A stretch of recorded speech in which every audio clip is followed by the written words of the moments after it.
paradise, the place you long for all your life.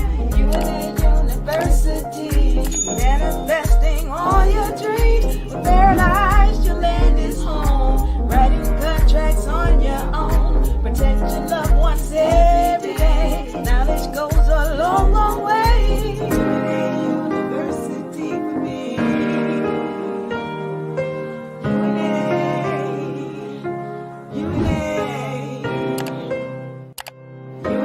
University for me.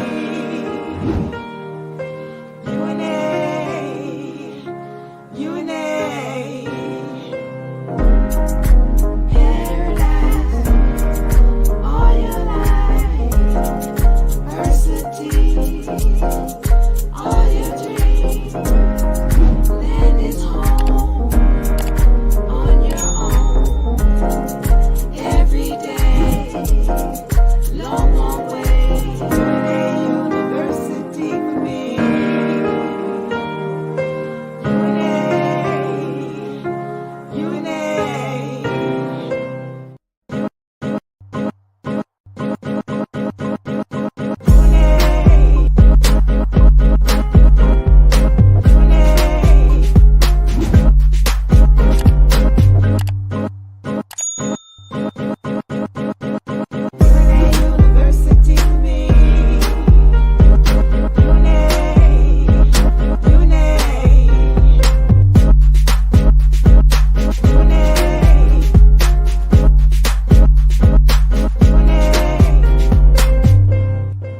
Seconds.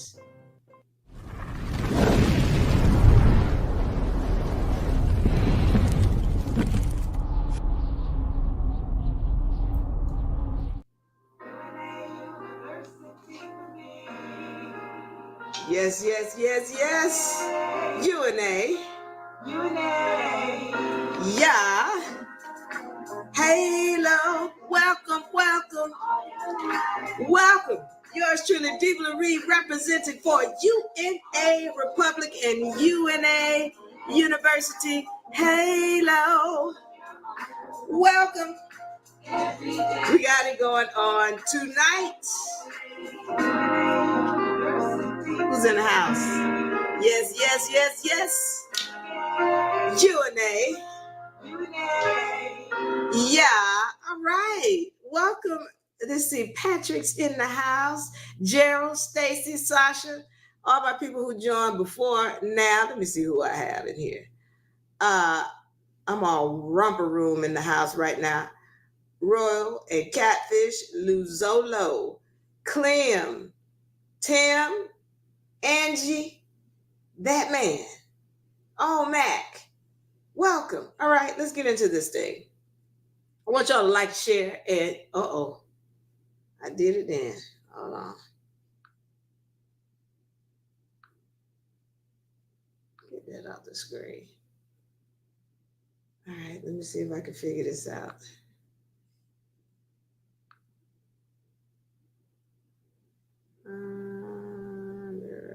Video, settings. All right. There we go. Well, I tell you what, I have everything set, and then you want to go and act up. All right, let's try it again. All right, so let's get on this now. Today's topic. Get out of here. Okay. That's enough of this. They want to take the whole thing off. All right, let me try this one last time. I keep getting these things popping up on my screen, and every time I touch the screen, it goes crazy. All right. So let's get into this thing now. Today, we're talking about law of attraction. You all know we have the laws in our book. So I encourage you all. UNA Beginner Law Book. You can find this on unauniversity.com. So you can go there and buy the book. Either you can get the physical copy or you can get the ebook. Now, the physical copy comes with a copy of and I'm going to make sure I get this right today, the hierarchy of laws chart. Now, we've gone over this hierarchy of laws chart because this is the chart that makes sure you understand who you are in this game, all right? Universal laws, which we're going to go over one of these laws, law of attraction tonight. It also comes with our societal totem pole and the civilization cycle, as well as the vibratory frequency chart. All of these come in with the book. And of course, these documents are in the book as well. All right. So, but we pull them out. We give you extra copies because we want you to put them up, okay, on your wall, on your refrigerator, in your house. Now, also, I'm going to go into this because I just spoke about how the hierarchy of laws help you to understand where you stand in this game. Now, let's be clear. One of our more powerful tools is our trust. So if you're interested in a trust, I want you to leave your name, your number, and your email in the inbox, all right? For my TikTok people, find the link or email us at unarepublic@amaxpro.com. The trust document comes with a membership badge. It comes with your allodial ID, and that has a QR code on the back. It comes with an education, and we do put them on record for you. So, Grand Rising Romantic, how many pages? It depends on what you have in your documents, all right? So now let's get into this now. We're going to go into the law of attraction. I want y'all to know, most of y'all know who have been or watched my channel. You know, I just give it to you like it is, all right? Sometimes some people feel offended by the things that I say because I'm just giving you the facts, and the truth is not pretty.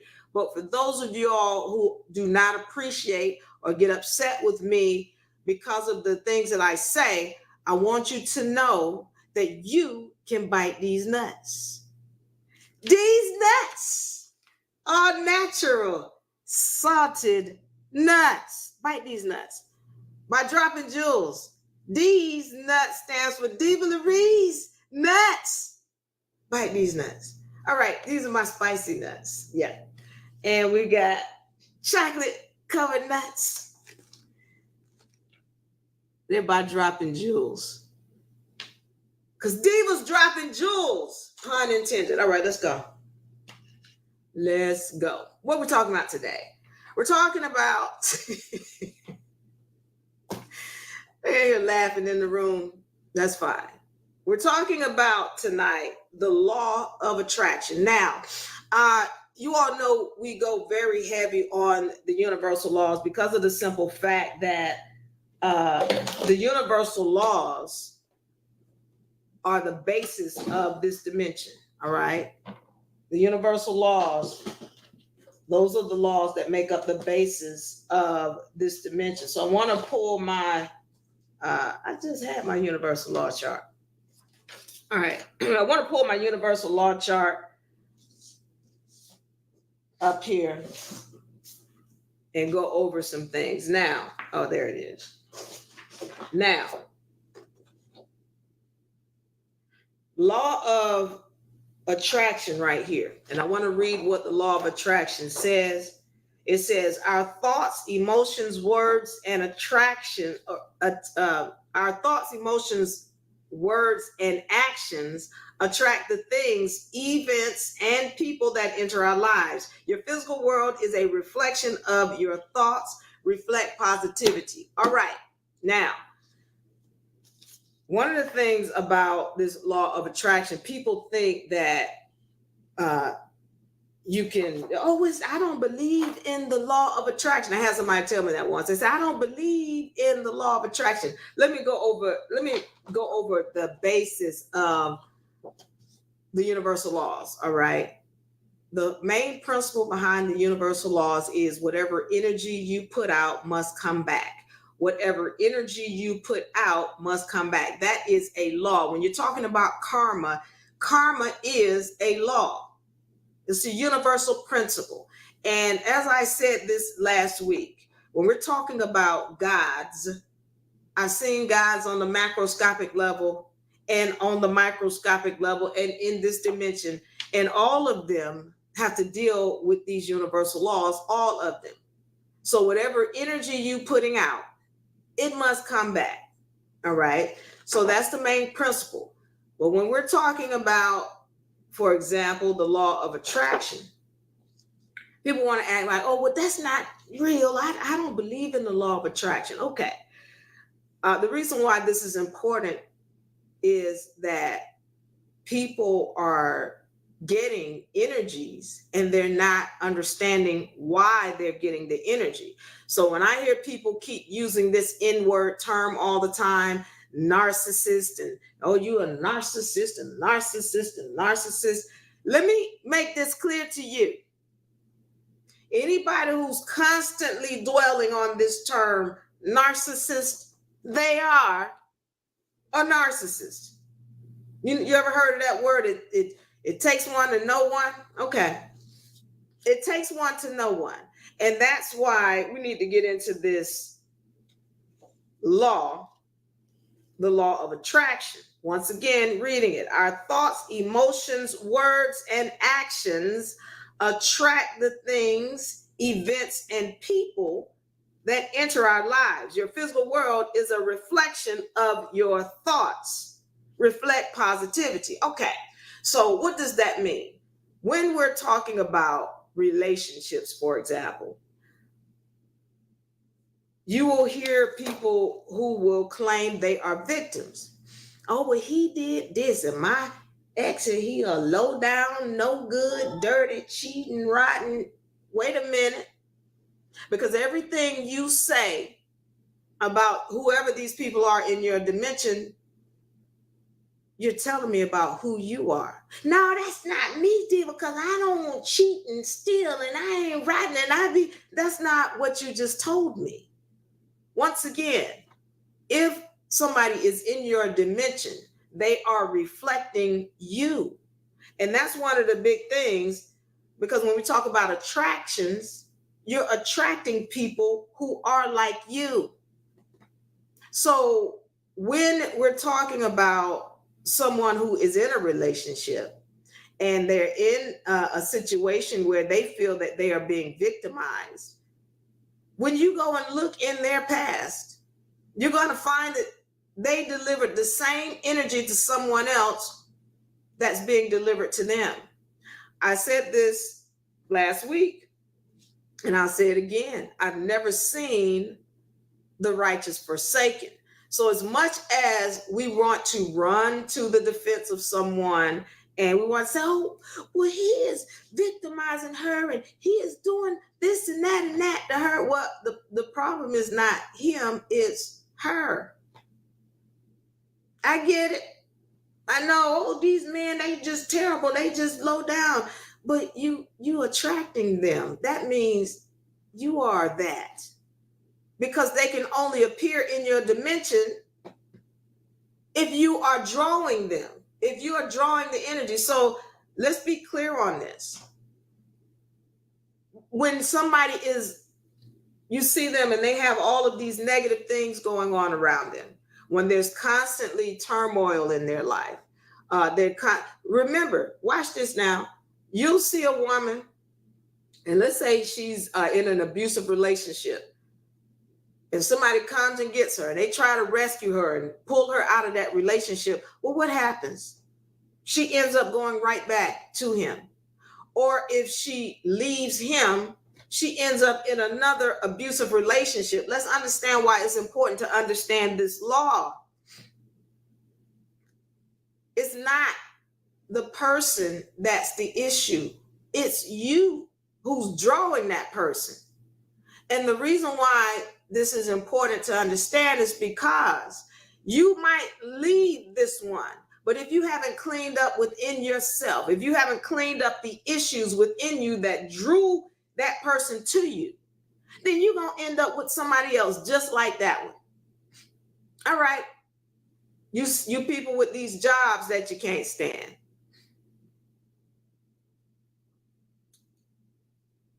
What if I have abusive behaviors? Well, you're going to get it back. You want to clean up your behaviors because you're going to get that back. But you people who have jobs, for example, and you can't stand your boss and the people at your job are treating you like this, and you're thinking it's them, but you leave that job and you go to another job and it's the same thing. And you leave that job and you go to another job and it's the same thing. And you never recognize the problem is you, not the job, not the people at the job, not your boss, you.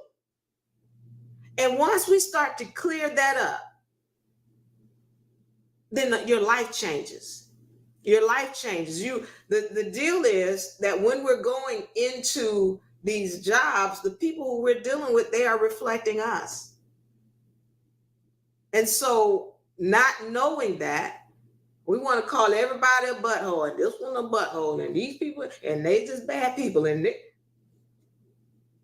what they say, you always have three fingers pointed back at you.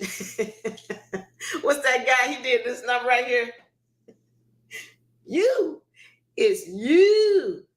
You. Okay. Yeah, you got to recognize that these universal laws are real. And so if you're not willing to recognize that, you're going to keep getting the same energies. Grand Rising user. Grand Rising. All right. So now going deeper into the law of attraction. Now we're talking about reflections and things that are reflecting you. I need y'all to understand something about these laws. I've talked to you about the fact that I can see in the past, I can see in the future, is due in part, a large part, to knowing universal laws, because everything is a cycle. So when we're talking about the law of attraction, when I see things going on outside of you, all I see are energies. You all know how, like in the Matrix, they had those numbers going up on the screen. I just see energies and frequencies. That's just all I see. So when I see something going on in somebody's outside world, I just see frequencies and energies. And that tells me exactly who the person is that it's happening to. Sunny Day said, "Good evening, Queen. You are appreciated." I want you to know I appreciate you. That I appreciate that. Thank you, because some of us need to hear it sometimes, because we get a hard time from some of these people when we're trying to help them understand what's really going on. So thank you for that so much. User says, "I need that." Okay, so going back to this, I see energies. Thank you, Sunny Days. I see frequencies. Why is that important? When I see someone, let's say, getting something stolen from them, then I know I'm looking at a thief. And I'm not talking about the one who did the stealing. You have to recognize that if somebody's getting an energy, it is because they put it out. Once again, I've never seen the righteous forsaken, but I always see energies come back to the people who put them out. And I get it, because some of y'all say, "Well, she's my next door neighbor, she will never steal because she is so kind and sweet." But somebody broke in her house and stole everything, took the car. Well, that's the universe trying to talk to you. The universe speaks to us in energies and frequencies. We don't understand her language. Then we want to start talking about there's evil in the world. Well, who brought it? Who brought the evil? This is why I talk to you all about sovereignty and what sovereignty means. Sovereignty, even though the term is very much bastardized today, sovereignty is close to godliness. Sovereignty means you are master of self. Master of self means that you are in control of your energies and your actions. And when you are in control of your energies and your actions, then you don't need somebody else to govern your mind as in a government.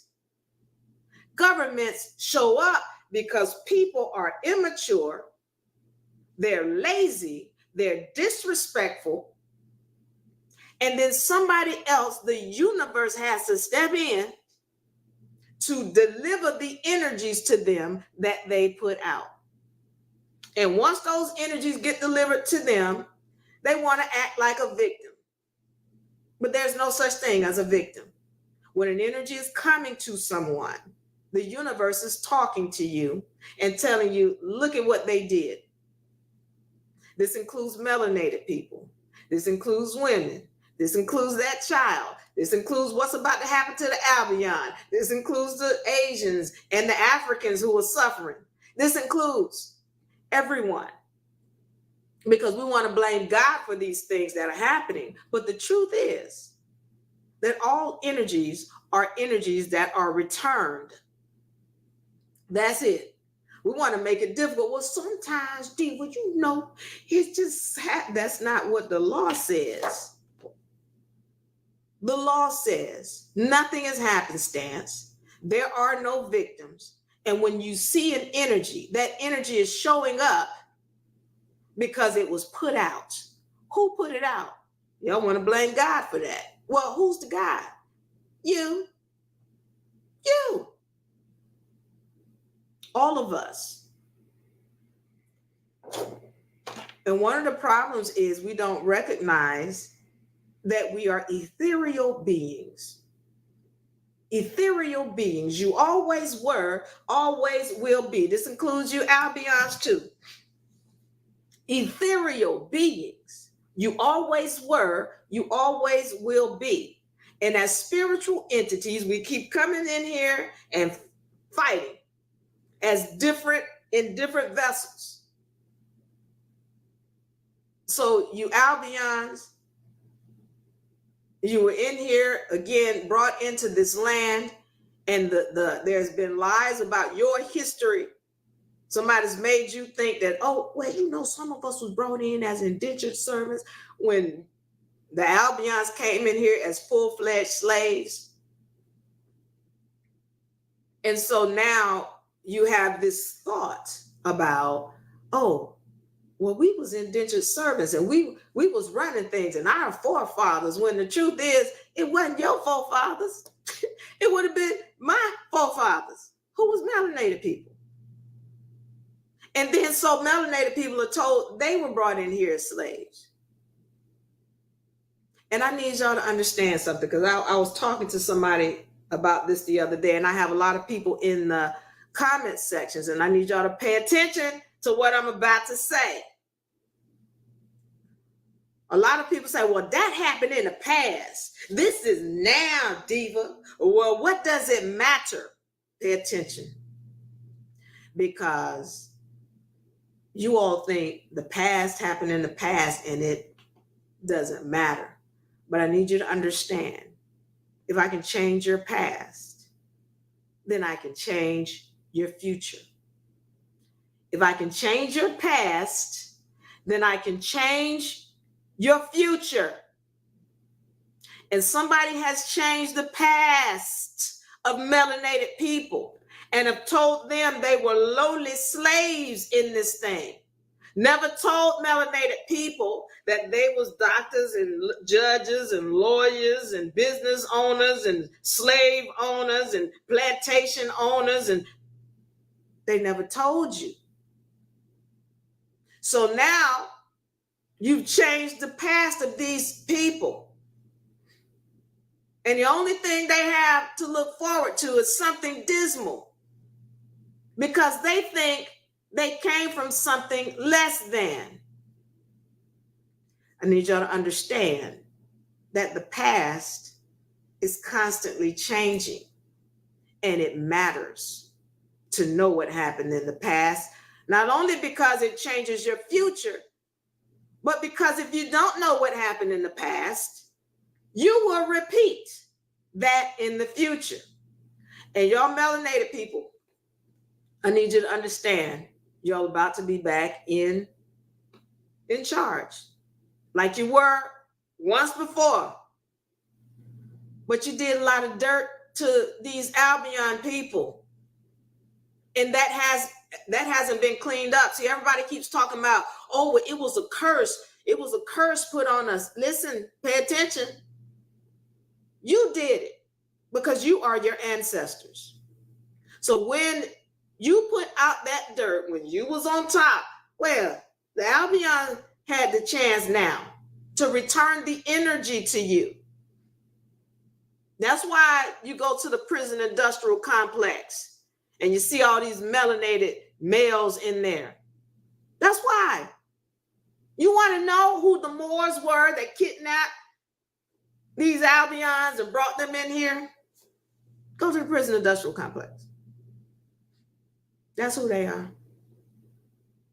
You have to receive the energies that you put out. You attracted that. You attracted these Albions calling you the N-word, and I'm talking about the other N-word, and being disrespectful. You attracted that. Now, it's going to be your turn. Do you recognize that that was just an energy that is returning to you because you attracted it? Or are you mad at the Albion? You big mad? Or you big mad? You mad. Okay. Return the energy and watch you repeat this again. You're going to have the chance to get back at them. You're going to get some get back. How mad are you? You big man. The energy will return if you put it out. You will have attracted it again. What goes around comes right back around. Thank you, user. I'd like to welcome everybody on TikTok. April Rogers says, where is the rest of the video for the Anunnaki people after they started messing with the DNA? The video just cuts off. Okay. I might, if I have some time, I get into that. I don't know which video you're talking about, but I do need to do a session on the Anunnaki again. So yeah, I'll try to get into that tonight. If y'all want, let me know. Okay, so now we're recognizing once again the law of attraction. And I'm saying, if you're getting an energy, it is because you attracted it, because you put it out. And if you don't want that energy, don't put it out. I've never seen the righteous forsaken. If you don't want to attract an energy, don't put it out. It's going to be your chance, melanated people, to get some get back. Are you going to repeat? Because you already did that. That's why you're in the position you are now. So you got to understand, when you talk about reparations, you paying reparations for the energies you put out. Don't do it again. That's my point for today. If you have any questions, thank you, April, for the love. April says, yes, me and mom love you. All right, mama. All right. Now, I want to get into this. Once again, we're talking about how you attract who you are. If you're in a position where you have somebody in your life and you feel that they are not of your stature or your status, then you need to look at self. This includes your job, who you're married to, your friends. All of that is a reflection of you. Thank you, Patricia. Faya says, yeah, get into the Anunnaki. All right, I'm going to get into the Anunnaki in a second. So let me finish this up, and then I'll go into it a little bit. Now, there's some things that I've talked to you all about with respect to the words that are coming out of your mouth. And what I want to encourage you to do is your affirmations at night before you go to bed, in the morning when you wake up.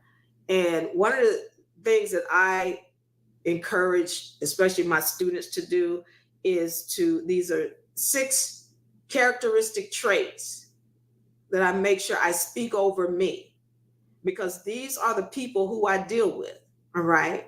And I use my sign language so I can make sure, we remember it. All right. Kindness, compassion, love, honor, integrity, respect.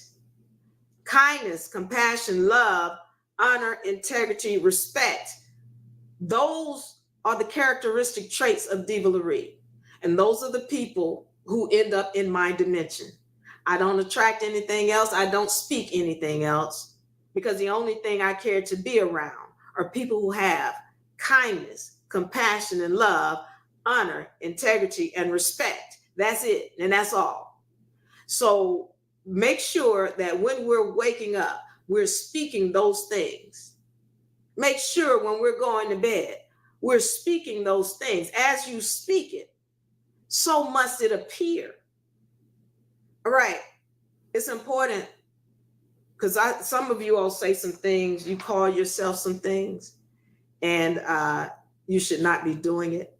I know you think it's funny where you'll use the S word, you'll describe yourself as STU or whatever, or you'll say, oh, I'm DUMB, or the worst one, you people who call yourselves BROKE, that's worse. Oh, and then you got to recognize when you say I am, you are writing a law with your mouth.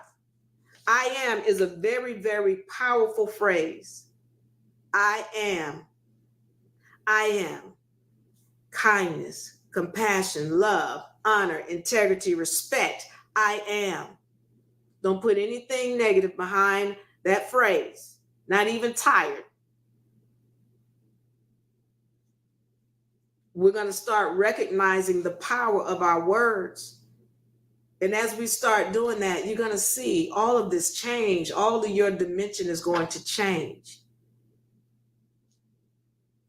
Now, getting back to this, to my people who think that the past doesn't matter, I need you to be clear on this. First of all, the past is constantly changing. And when you change your past, you change your future. You have the ability to do that with your words, with your actions, with your thoughts. So if you're wanting to change your future, make sure you recognize your power. All right. I want to go into this real quick. Vibratory frequency. Once again, you can get this in the law book, the UNA beginner law book. The vibratory frequency is very, very powerful. Remember, we talked about this. At some point, we're going to remove everything down here. All this can go. But if you're operating down here in this level, you are not operating in your right mind. All right? We operate up here. I'm going to give you an example of something that I had in one of my classes. I had somebody telling me about how her boss, she's like, I don't like my job, and my boss, she don't even know how to do what I do. She doesn't have a license. And so she's trying to keep me down. And she made me have to go and learn and do research and learn how to do this. Now she's trying to make me train the people who come in. And she's trying to keep demoting me. Okay, pay attention now. She's upset and angry. She's down here in a lower vibratory frequency. And some of you all may have experienced that. When you having an experience and you operating down here in a lower vibratory frequency, she all upset and she jealous because these people not getting what I get, and they don't know what I know, and I'm the more intelligent, and she don't even have the thing, and she my boss. She operating down here. But I had to tell her, you got to flip the script, because she's not paying attention to her power. This woman made you go and learn some information on your own. And you went and learned, and now you are proficient. Now she's trying to get you to teach or train these other people. When you operating up here in acceptance and reason and willingness, okay, you operate in a different frequency now, because now you can say, okay, wait a minute, I have this knowledge, I have this power, I have this ability, and you need me to do this. So here's what's going to happen. For every person I train, you're going to pay me this much money. For every one that comes in that I train, you're going to pay me this. Otherwise, I won't be training anybody, and I'm going to have to leave. And without me, you can't get these jobs done because you don't have a license. If you want to contract with the state and all these other people, you got to have a license. I have that. So then I understand what my value is, and I'm going to put this in writing that I will be glad to train these people. That needs to be an additional $700 or whatever your training fee is. Don't look at it from a lower vibratory frequency. No, we got to come up here, because when we change our mindset, we can flip the script. You can't do that when you're angry. You can't do that when you're jealous. And thank you, the Lady Empress. Never be afraid to exit. Leave. When you're afraid, you down here in fear. Fear right here. Again, if you operating down here, you're operating in a lower vibratory frequency. You can't even manifest anything of the good. But when you up here, willingness, acceptance, reason, love, it's a different story. They're going to treat you differently. You're going to make more money because you're operating in a, I'm going to give you an example of people who operate in a lower vibratory frequency and they just can't win. And I know this is going to be controversial, but y'all can bite these nuts. These spicy nuts, if you don't like it. But I need y'all to pay attention. Y'all know they got this whole WNBA thing with Caitlin Clark.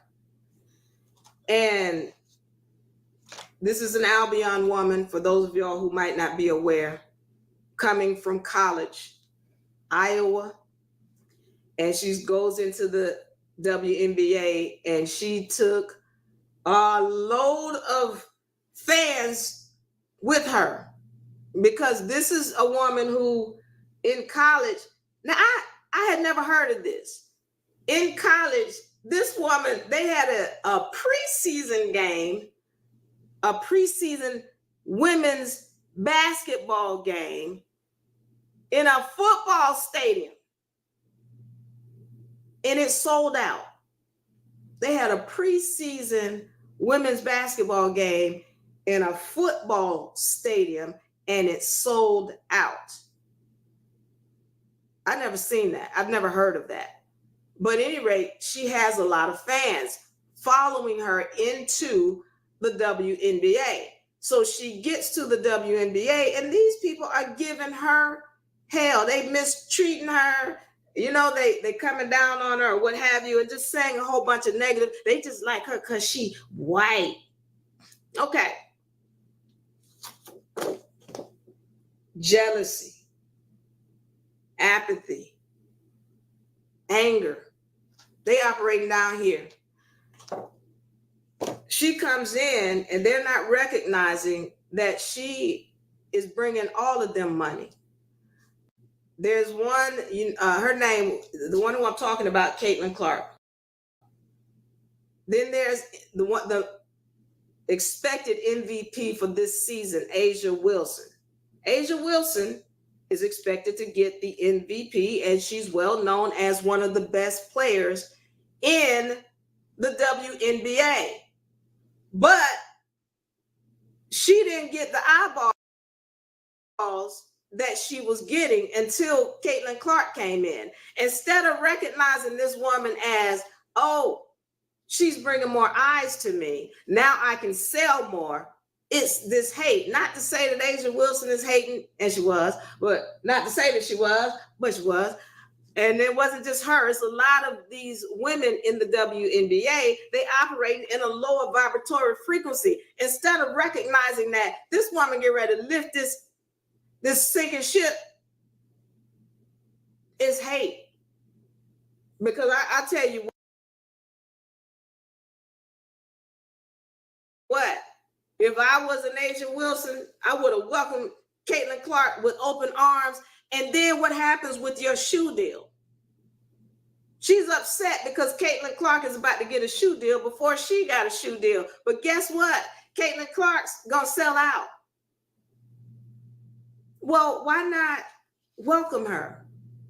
Again, you can't do that if you're operating down here. For me, it wouldn't be me in the WNBA and Caitlin Clark came in and I not make money. That'd be my best friend. We plastered everybody, hey, this is my friend Caitlin Clark. Operate in a different mentality because just being her friend lifts everything. This woman has lifted the WNBA to a point where the media rights deal had to be renegotiated because the boom that they get, it had to be renegotiated because of the boom that the WNBA is getting. I need y'all to understand, by the way, I wasn't going to go into this, but I'm going to go into it real quick now. The tides are changing. There's a changing of the guard. And I know y'all thinking WNBA will never be, well, clearly y'all not seeing the tide changing because at some point the NBA was not all that either. The NBA had a hard time before Magic Johnson and Larry Bird came in. Magic Johnson and Larry Bird came in. That's when the NBA got a boost. Well, Caitlin Clark and Angel Reese, Magic Johnson and Larry Bird. And if you don't see the boom, that's why they had to renegotiate on this media rights deal, plus all these other people that's about to come out of college. Yeah, there's a changing of the guard.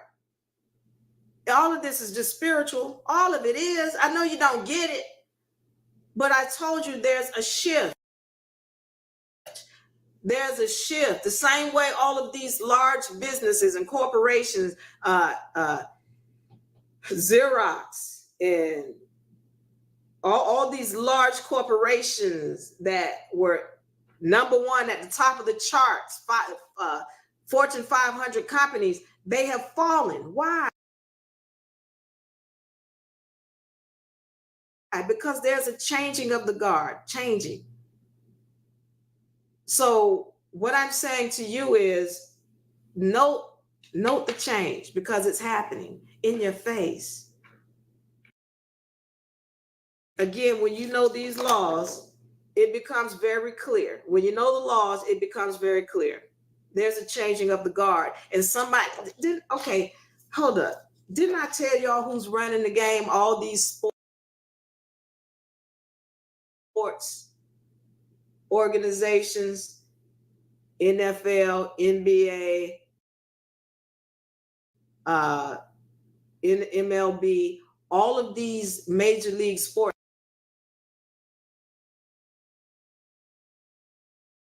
organization, who runs those? Those people at the top, they know these laws. Pay attention. Even when you're talking about the Masons, when you're talking about the Masons, they come in, they learn the 7 Hermetic principles. That's the first thing they're learning. Why? Because this is the basis of this dimension that we're in. They know this. They know that there's going to be a change, and the change is happening in your face. So at some point, yeah, the women's league, women's sports period is going to take over. There's a changing of the guard. Pay attention. Thank you, Sunny Day.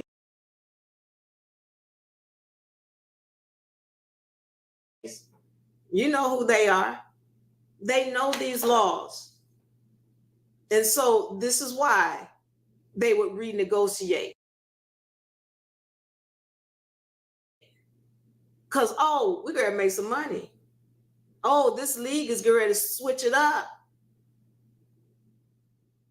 these laws. Okay, let me get back to the law of attraction and how you attract positive energies to you. If you're operating in a higher vibratory frequency, then when things come at you, you're going to know how to use them to your advantage. If you're operating in a higher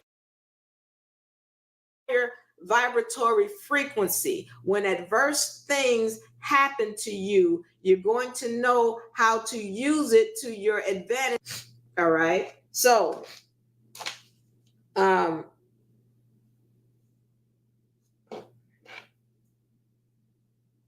the Anunnaki, because my friends want me to speak on the Anunnaki. All right. Going back to the law of attraction and the law of reflection, or things that are reflecting you. I said earlier, when I see somebody getting something stolen from them, I know that I'm looking at a thief, and I'm not talking about the one who did the stealing. A while back, there was this guy who was he was from the quote unquote woke community. And he ended up defrauding people, or he stole people's money on these real estate deals. All right. And so he stole hundreds of thousands of dollars of people's money because he got them in a real estate deal. Now, I know people are looking at him like, oh, he's a thief and he's a this and that and that. But again, I just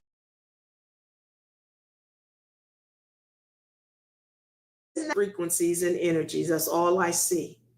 And I knew that the people who he got, they had gotten somebody else. I knew that the people who he had gotten somebody else in the past. So here comes this lawyer to the rescue of these people. And I knew when she came on, and I understand this, what she was doing. She was trying to help these people or what have you. But I knew when she came on and she started talking about this one guy in particular. I think he had $50,000 stolen from him by this woke guy from the woke community. So she's trying to, presenting his case in front of the people. She's on her live, and then she presents him. And I knew immediately. Now, she didn't even have to tell me. I had never seen the guy. I didn't know who he was. I didn't know his name, but she didn't have to say it.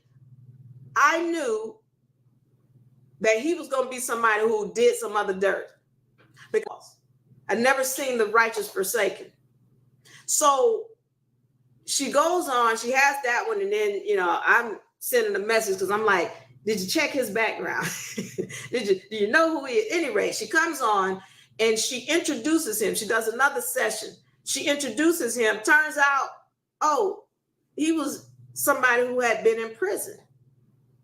And why was he in prison? Well, he had embezzled money. Well, I knew this.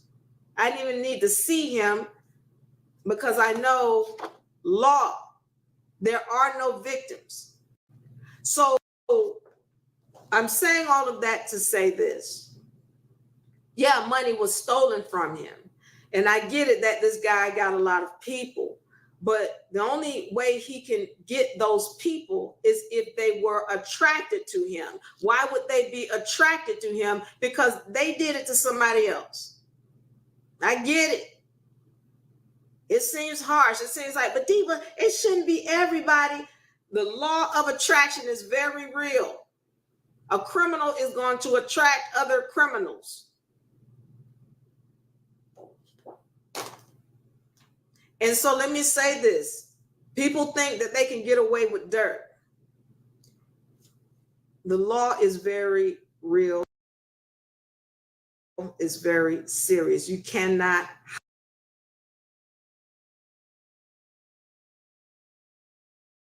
hide.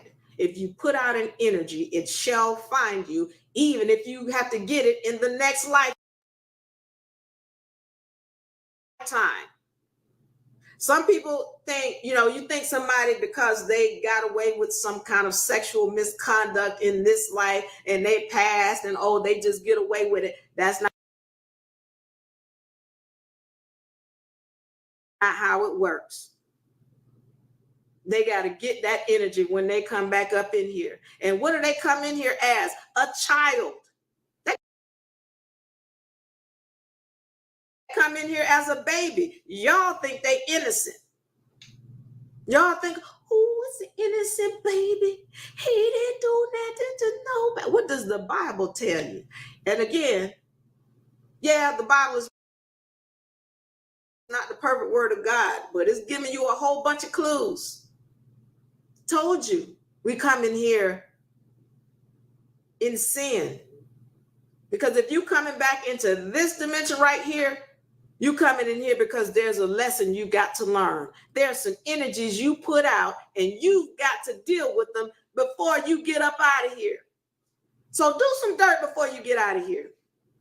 You're going to get it when you come back. So if there's a ingrate out here, somebody who's operating in misconduct and sexually abusing and assaulting people, what better way to give them a return of that energy than to put them in a vessel with a mother who allows the abuse? The universe is going to return the energy. You cannot escape it. Same way, if you steal something from somebody, you steal money or you embezzle and you think nobody saw you, nobody caught it. It's a victimless crime. I just found this money. Okay. Whatever you stole, it will be returned to you many times over, or taken from you many times over. If you stole 10, you're going to get 100 stolen from you. If you stole 1,000, you're going to get 10,000 stolen from you. The law does not miss. So when I see somebody getting an energy, I only see frequencies and energies. And I know exactly what I'm looking at because I know the universe's language.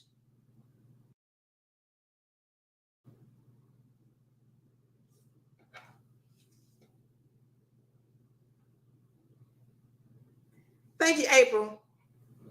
Does anybody have any questions on that?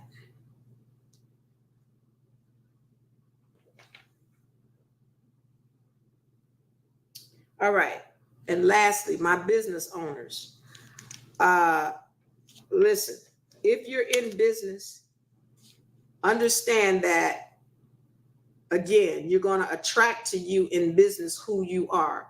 If you're cheap and dishonest and disrespectful, those are the type of people you're going to find who are attracted to you. One moment.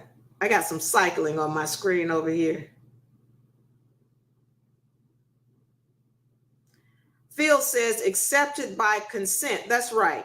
Thank you, Phil, because if you're getting something, you have consented to be in this dimension. Give me 1 second.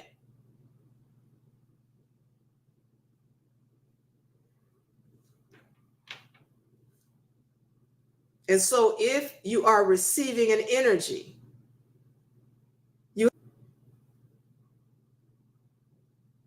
I'm letting this TikTok thing recycle because it's checking to see that I'm still live, and I am. Okay, so to my business people, all right, make sure that you operate in kindness, compassion, and love, honor, integrity, and respect if you're in business.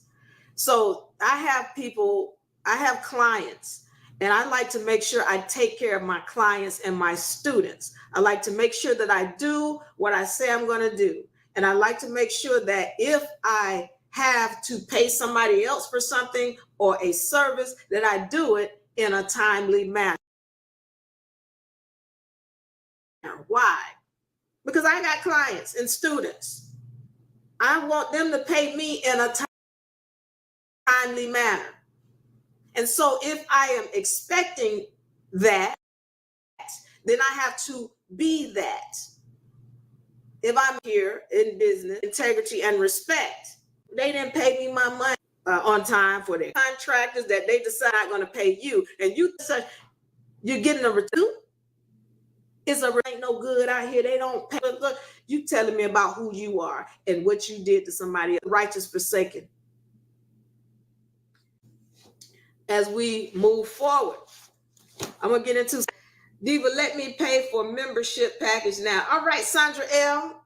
You can leave your name and number and email in the inbox, and I will send you the link so you can pay for your membership right now. By the way, if you all want to get the law book, you can find us at UNA Republic or UNA University. You get this book at unauniversity.com. All right. You can get the ebook or the physical beginner law book. Okay. That comes with your hierarchy of law chart, your universal law chart, your societal totem pole, which deals with the hierarchy of society. And this has got, your federal governments up here at the top, your banks, your investors, and all the way down here to your people who don't work, and your civilization cycle, which deals with how all of this stuff goes around, and your vibratory frequency chart. So you can get this on unauniversity.com. All right. And don't forget the membership package, the membership trust package. It comes with your trust documents, your membership badge, your allodial ID, which has your QR code on the back, as well as the education. And we're going to put them on record for you. All right, let's go. So I had April to ask, where's the rest of the video for the Anunnaki people after they started messing with the DNA? All right, so who are the Anunnaki? Let's get into this. When we're talking about the Anunnaki, for all intents and purposes, you're really talking about the so-called gods of the Bible. All right. And note I said plural, gods, plural. That's what Anunnaki means. Many gods. Anu. By the way, Anu, did I say Anunnaki? Elohim. Elohim means many gods. Anunnaki means, now some people say this from the ones who came from the heavens. All right.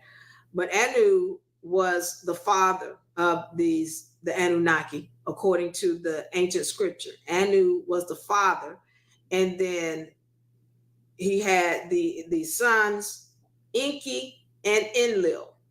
All right, Enki and Enlil, and then there's the sister Ninmah. Ninmah was very, very skilled at bringing things back to life. She was a nurse. All right, and she could bring things back to life. Enki was the oldest, and he was skilled at DNA and manipulating DNA. That was what he did. So when you're talking about the gods, after the flood, according to the ancient scriptures, after the flood, there were the gods had divided up the territory on the planet. So every god had their own territory, and each god had their different peoples that were created for them from Enki. So Enki was like the distributor of the people or the humans.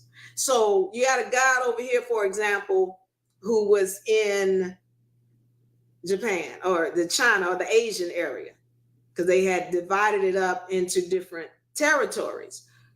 And so you've got this god over here, and he's like, Enki, I need you to get me a set of people, because the people were to worship these gods. Enki, I need you to get me a set of people, because the people were to worship these gods. I need you to get me a set of people that look like me. All right. And every god had their own territory. And so according to the ancient scriptures. This is what the ancient scripture says. So, in understanding these human vessels, you need to recognize, because a lot of people don't understand, they are hybrid. They were never supposed to procreate. And that's why I tell people you're supposed to be procreating the same way every cell in your body procreates, fission, or which is what the mitochondria does, mitosis, which is what your cells do, parthenogenesis, which is what other beings who have knowledge of self do. All right. When you're talking about the Anunnaki, these were beings that had the ability to procreate according to the ancient scripture on their own. They didn't need fertilization. Parthenogenesis, parthen meaning asexual, o meaning of, genesis meaning creation of asexual, birth. All right. So what ends up happening with these Anunnaki when they come to the planet, I'm going to go through why they wanted the humans in the first place. When they got to the planet, the Anunnaki could not,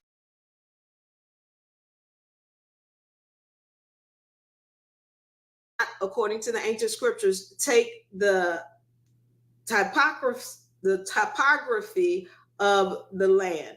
It was too hot. It's like, it was hot now here. Yeah. So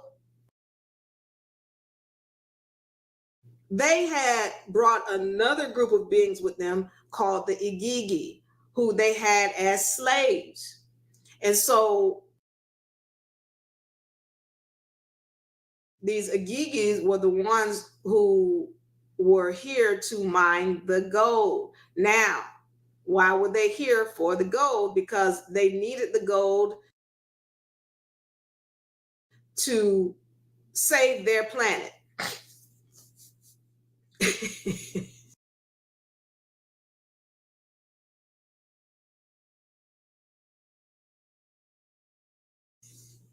Phil said, Phil said,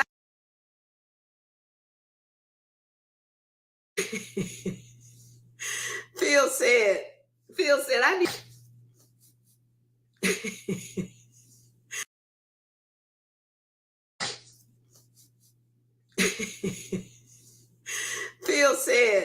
Phil said, I need to be fishing. Your cells are dysfunctional. And because of the simple fact that you're eating garbage, your DNA has been tampered with and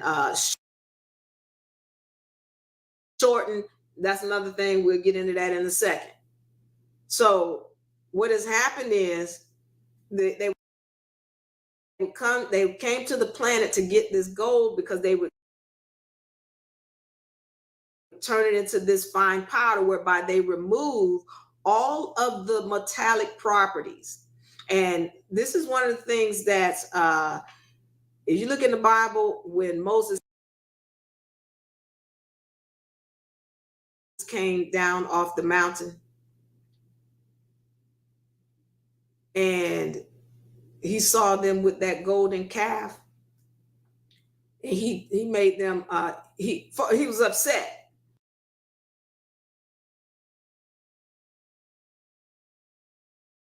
He melted the golden calf and then he fed it to them. They call it manna. I think they call it manna, or another word for it is mufkuts. And mufkuts mean what is it? But it's a fine white powder and it's very, very powerful, monoatomic gold.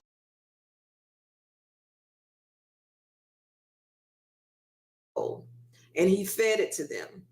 So again, this monoatomic gold has been around for quite some time, and it has the power to restructure your cells. Okay, so now what ended up happening is that when they were trying to get the gold and get and I want y'all to like and share my people on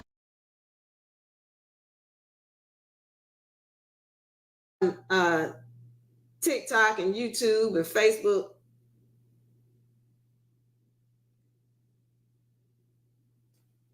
I want some thumbs up over here on YouTube. Now, so what ended up happening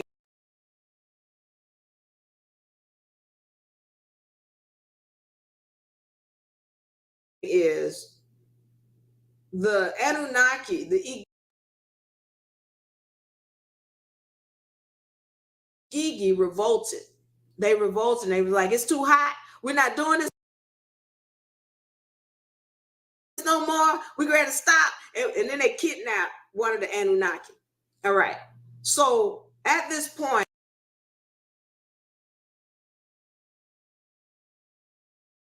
this is when Inky says, look, I got an idea. And remember, Inky has knowledge of how to structure DNA. And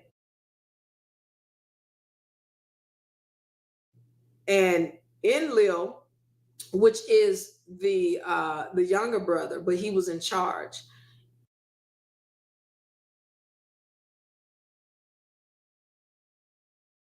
Enlil didn't have knowledge of this stuff, and he really, when it comes to the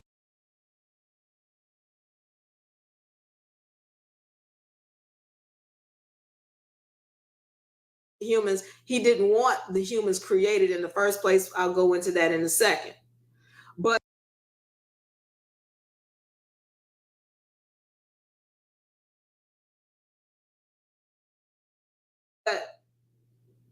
what happened is Inky came up with this idea. He said, look, there's another being on the planet, and if I mix our DNA with their DNA, then we can create a being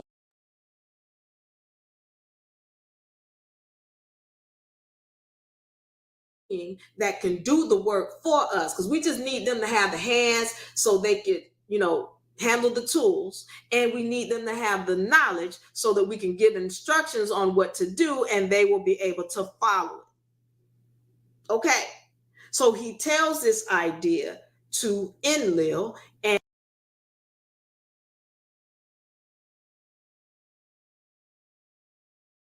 Anu, who was back on Nibiru. Enlil was very much against the idea. Why? Enlil says that's not a good idea. We're not supposed to be creating slaves.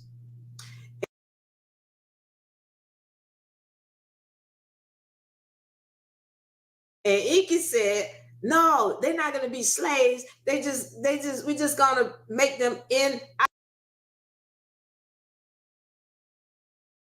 our image,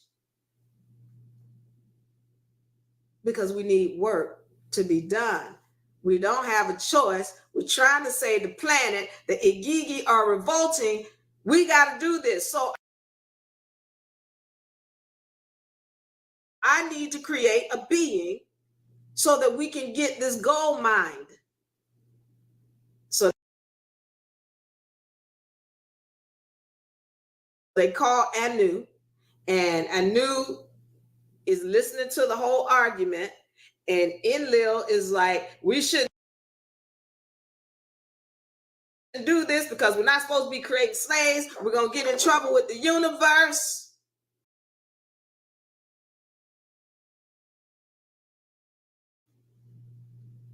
We're going to get in trouble with the universe.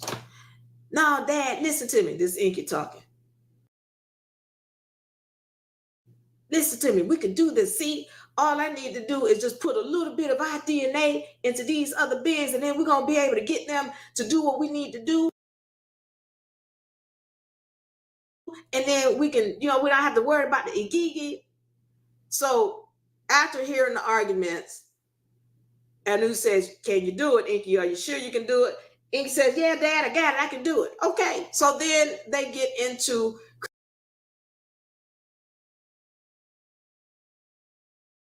creating these beings. They go into talking about how the original beings, some of them, they weren't intelligent enough. They couldn't speak. They talked about how some of them had fur, because what they were trying to do is create this concoction and plant it into another animal or being. And they weren't coming out the way that they wanted these beings to come out. And some of them were being born with their heart on the outside of the body. They weren't holding their bodily fluids. Just all kind of issues were going on as they were trying to create this being that they needed in order to mine this gold. So Inky starts to realize, okay, we need a woman in here. We need a female, because it's something we're not doing right. And so this is when they brought in Ninma. And who's the main people who were doing this? It was Inky and his son, Ningujita. Y'all know of him as Thoth, Thoth. But that was Inky's son, Ningujita. And she began to do her work. And they got closer and closer. And then she says, okay, here's the deal. One of the Anunnaki need to give birth to sperm cell. And they put it in a concoction, and then they put it into another animal. Ninma came in and she said, what we need to do, this is what we need to do. We need to have a being that can take the topography of this planet. So what we need to do is, the concoction needs to be made up of elements of this planet, so that the beings of this planet can handle this topography. And we're going to take a seed and put it in that concoction. And then we need to put that egg or that concoction into. And Inky says to her, well, hold on. And then I said, I'll do it. I'll have it. You'll see some of the hieroglyphics of an Anunnaki female. It really looks like a girl. That was the first one she gave birth to. And anytime man gets their story, is going to be changed. So I'm just saying, it's fine. We'll pretend like we're going with this story. She gives birth to this dark red being that just got smooth skin. It's not furry. Yourself. Thank you for the love, goddess. Thank you for the love, Akriya. Axara. Okay, I like it. There's, the being is, they gotta have more of these. We gotta have, gonna put all of that. What happened is they had 7 more line up more females. All right. So, but not female Anunnaki, but female humans. So they got this. All right. And so what ended up happening is, once they had these that we know as Eden or Eden,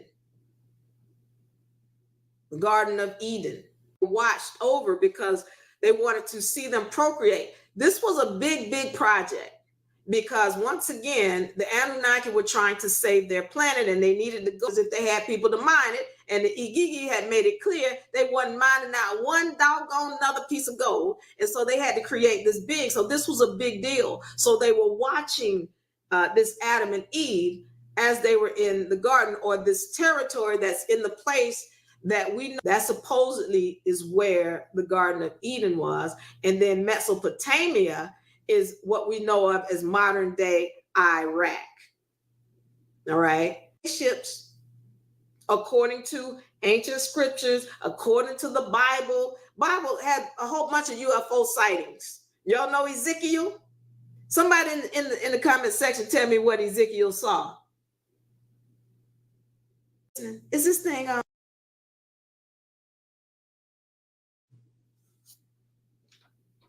I want to see some light. You'll see.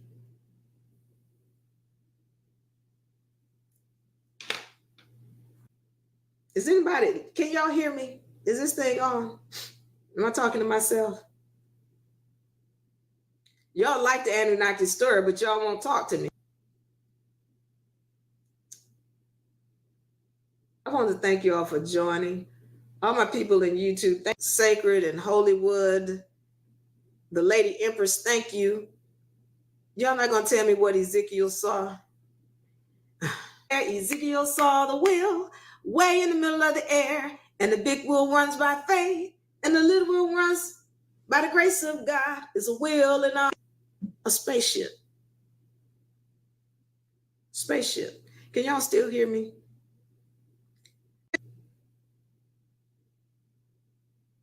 That's what Ezekiel saw, a spaceship. They can fly.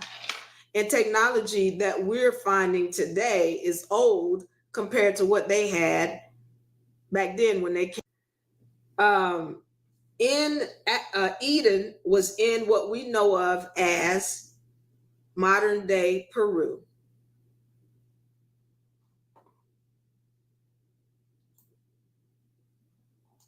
All right. And then you have what we know of as Mesopotamia in modern day Iraq. So they are watching these beings in this Garden of Eden, and they're trying to see if they're going to procreate. Well, they see them having sex constantly, over and over and over. They having sex, but they're not procreating. I want y'all to pay attention, because this is where that story in the Bible comes from concerning the Garden of Eden and why God was so angry. Pay attention. So they're having sex, but they're not procreating. Why? Because these human vessels are hybrid. They were never supposed to procreate. And so what ends up happening is that Enki reports that to Ningujita, which is Thoth. And he's like, they have sex, but they're not procreating. What's going on? Why? What's going on? So Thoth, once again, Thoth or Ningujita, which is Enki's son, knew how to break down DNA. Break it very much like, you all know that movie Black Panther, in that second phase where the lady was the girl was breaking down the DNA or what have you and checking out each code on the DNA strand. So at any rate, he knew how to do that. Ningujita did.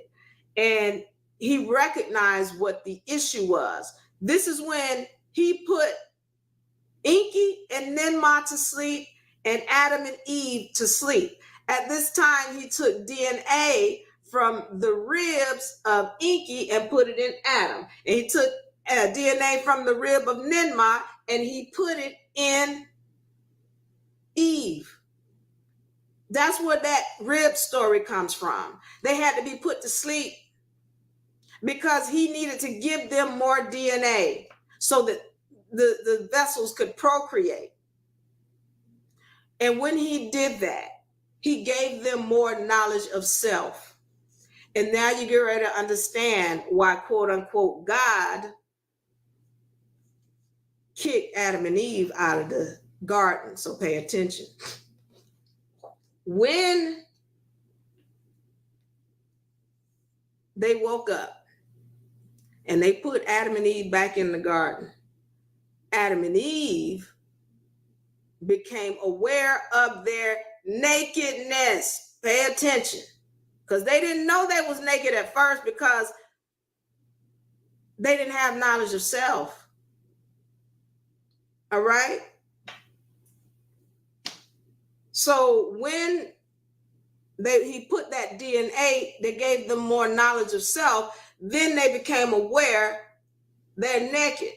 And it's very, so now Enlil, which is the younger brother, he was in charge of everything, who didn't want the humans in the first place, comes through the garden and he sees Adam and Eve hiding behind a tree. And he's looking like, why are they hiding? So he goes to Inky and he's like, Inky, I was just in the garden and Adam and Eve, they hiding behind trees. What's wrong? What's going on with them? Why are they doing that? So now Inky is like, okay, see. So what had happened was we was watching them, right? And so they weren't procreating because they was having sex, because we need more of them. So we need them to have sex and we need them to procreate, but they weren't. They weren't procreating. So I had to add some more DNA. Enlil was livid. Enlil went off. Why? Enlil was like, what you doing, Inky? What you add? You every time I turn around, you keep adding more and more DNA to these humans. You trying to give them our longevity of life. You're trying to make them intelligent like we are. You're trying to make them equal to us, Inky. What you doing? You said, Inky. You said all I need to have is a little bit of DNA, and then they're going to be able to do what we need them to do. It's been past time now, Inky, and you keep adding more and more DNA. Now you're trying to make them equal with us. Look at them. They even know they naked. They supposed to be my pet. That's my pet. That's upset because the pet don't have no pants on. That's it. Since you have so much knowledge of self, get out of my garden. Get out of my garden and go do some work. That's what you can do. You can get out of this garden and go do some work.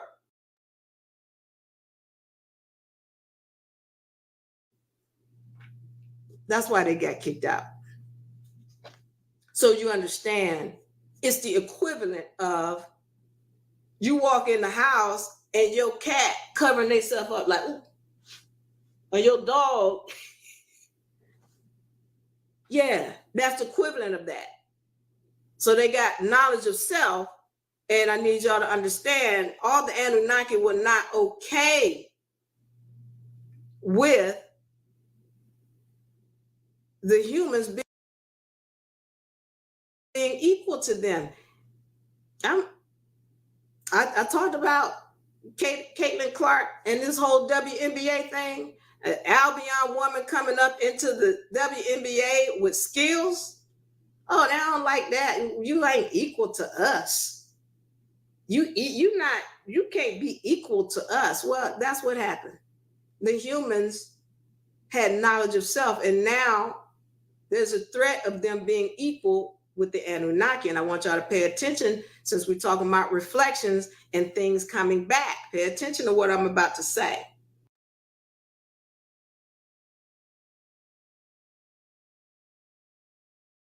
Because I told you all, Enlil was like, we can't create slaves because that's against the law, universal law.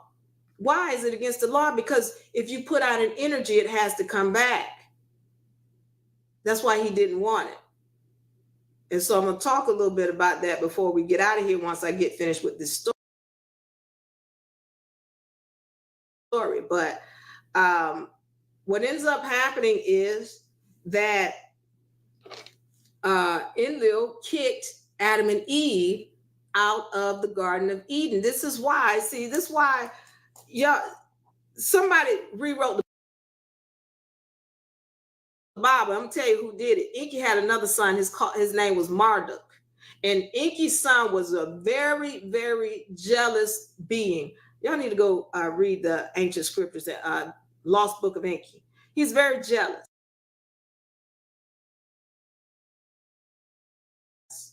And once he took control, he took control of everybody. He took credit for everybody's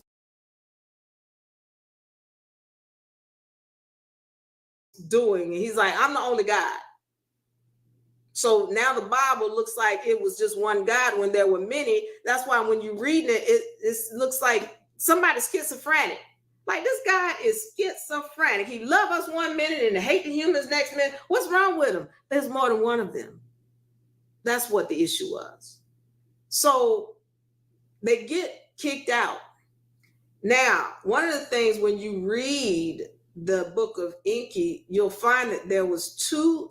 First set of Adam and Eve, they started to devolve. They started to become more animal-like. And then, now I'm going to tell you about the apple. Pay attention. Where the apple story came from, according to the ancient scriptures. So they had to create a new set because the first set of Adam and Eve had started to devolve.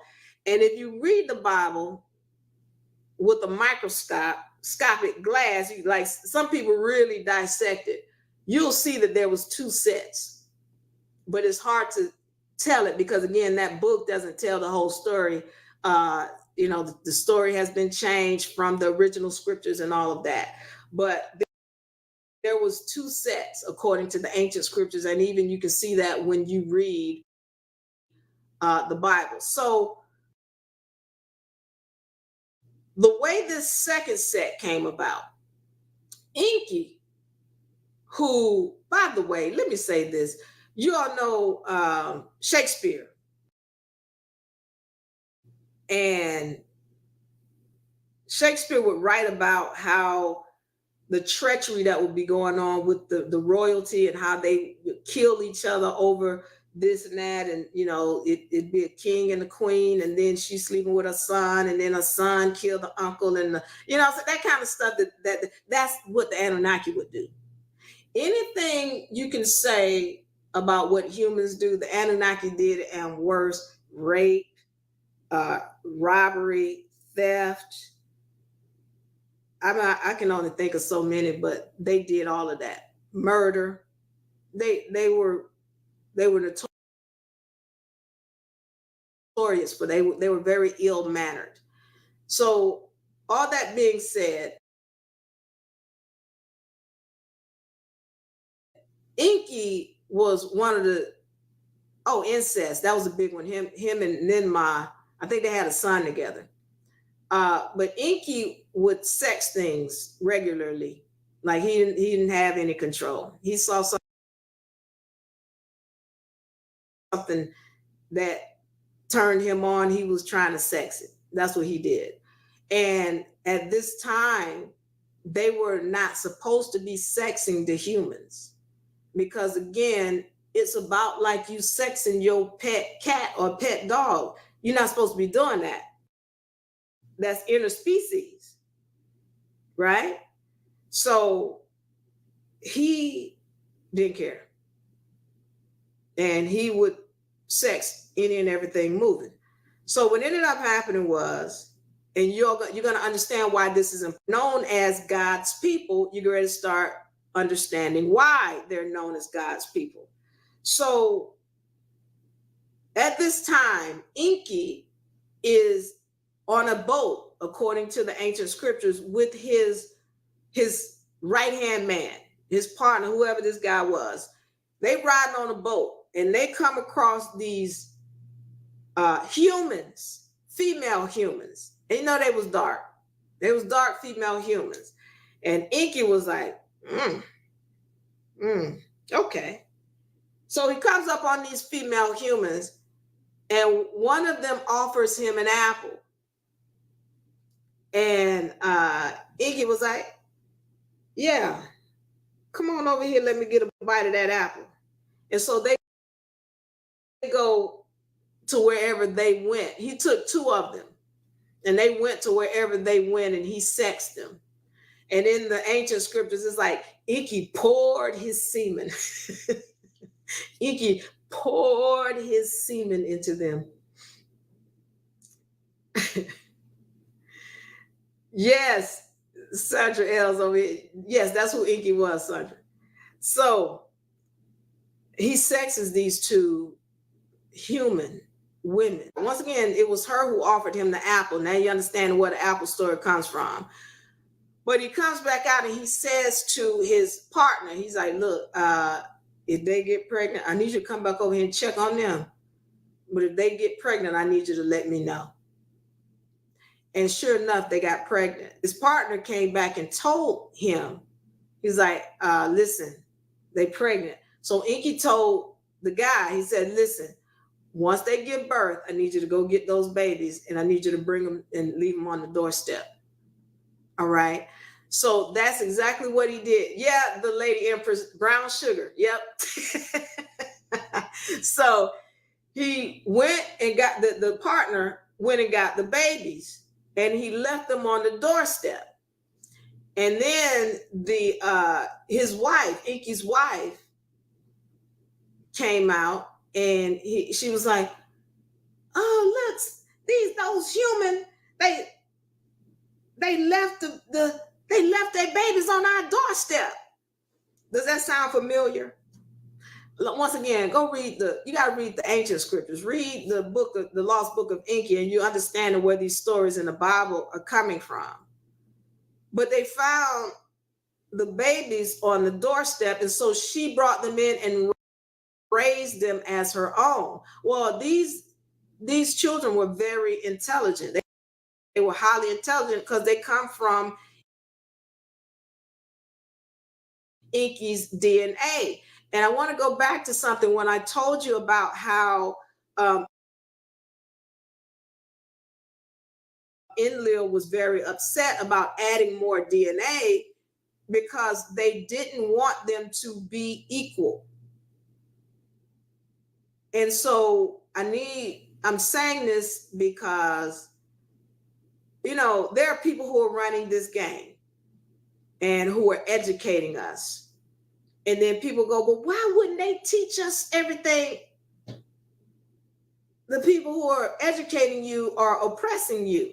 Why would they teach you everything when knowing everything would make you become equal? If you know these laws, then you know your power and you become equal. This is why you have to study for yourself. All right? The Lady Empress says, Harpo, who this baby? So they raised them and they became intelligent. Inky started teaching Adam. At this point, they were Adapa and TT. That's what they call them. The new ones were Adapa and TT, named after Tiamat. And they started teaching them the laws and understanding astrology and all of this. And so because they became so intelligent, this is when Anu wanted them to come to Nibiru. And I love the story about how they took Adapa to Nibiru and, the whole spaceship ride, and Adapa was losing his mind.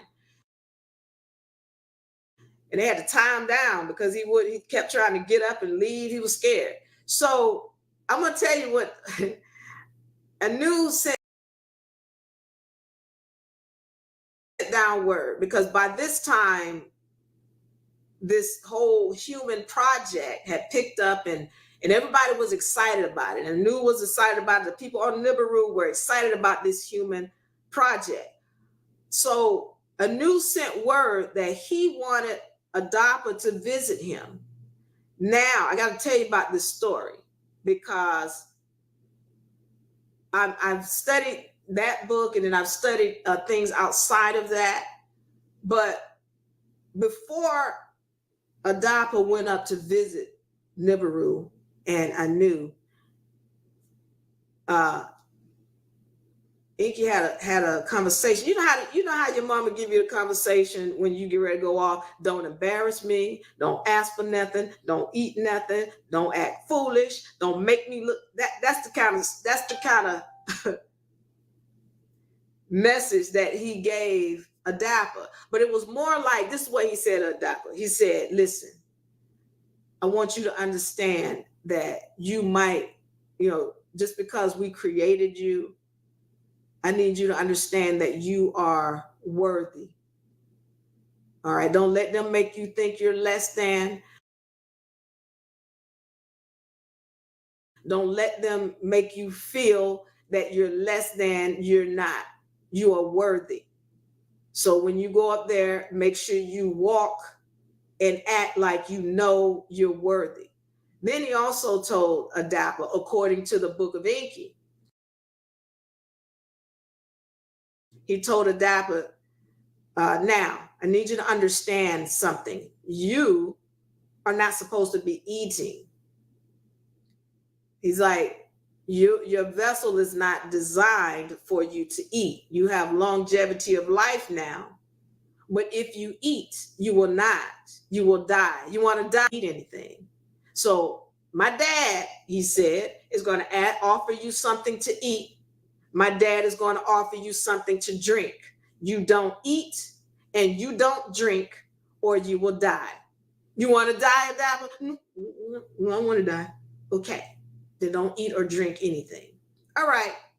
So now, according to the book of Enki, he told him not to finish his longevity of life.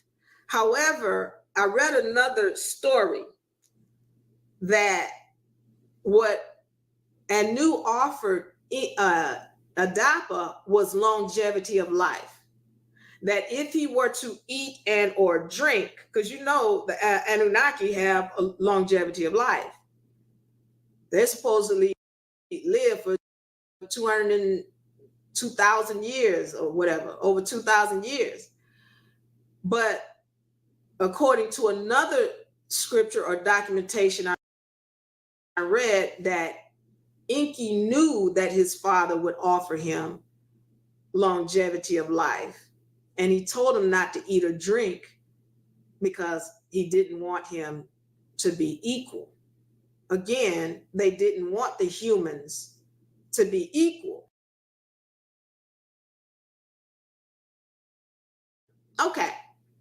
So I'm just saying all that to say this. There are beings here running this game. And no, they don't want you to be equal, because if you're equal, if you have knowledge, again, you cannot be a slave.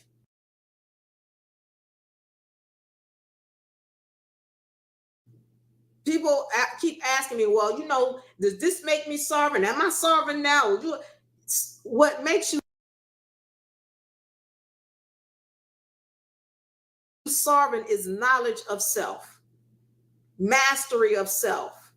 That's what makes you sovereign. You got to have the knowledge.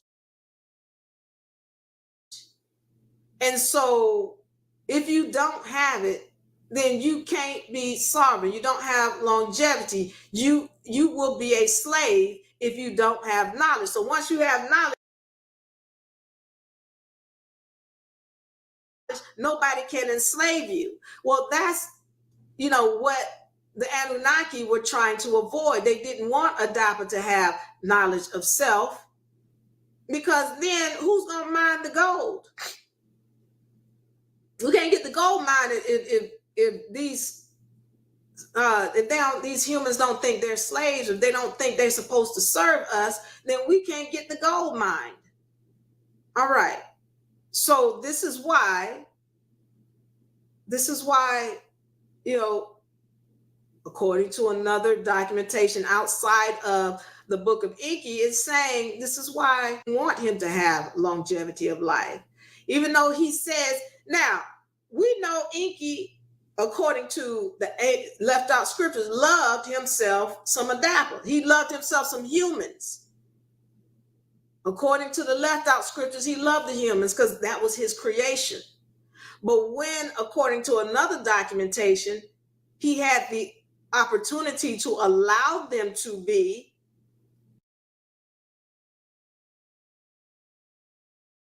another documentation, he had the opportunity to allow them to be, another documentation, he had the opportunity to allow them to be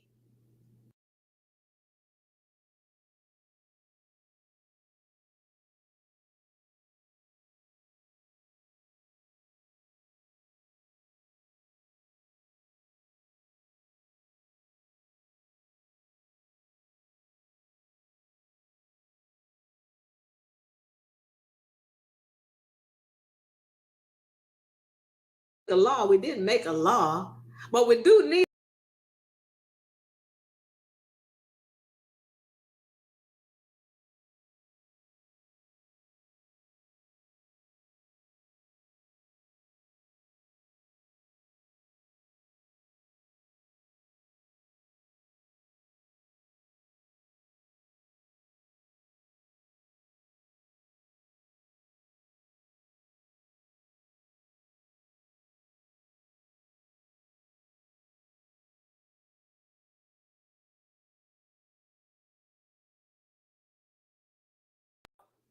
he found out that, or Anu found out that Adam or Adapa was the son of Enki. All right, I'm checking you all out on YouTube, and I'm gonna get into this next story because I got to go into who Noah is. These streets says so much truth you putting out. They are buffering your. Oh, the video's freezing.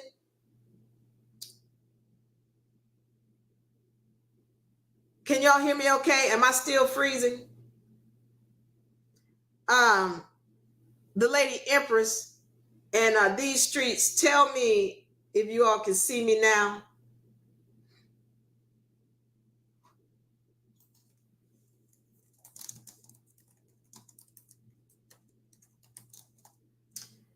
Can you all see me? Am I still freezing? Okay. Jack, tell me where you want me to start. What part did I leave off?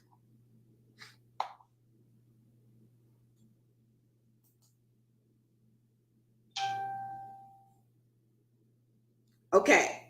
So we're basically, let me recap so we can get back to where we were. All right. So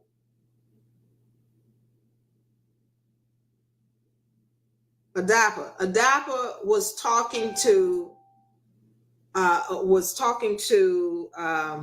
Anu,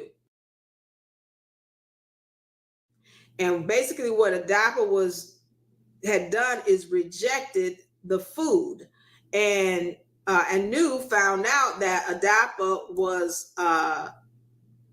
the son of Enki, and this is when Anu put out this, law that you're not supposed to be sexing the humans.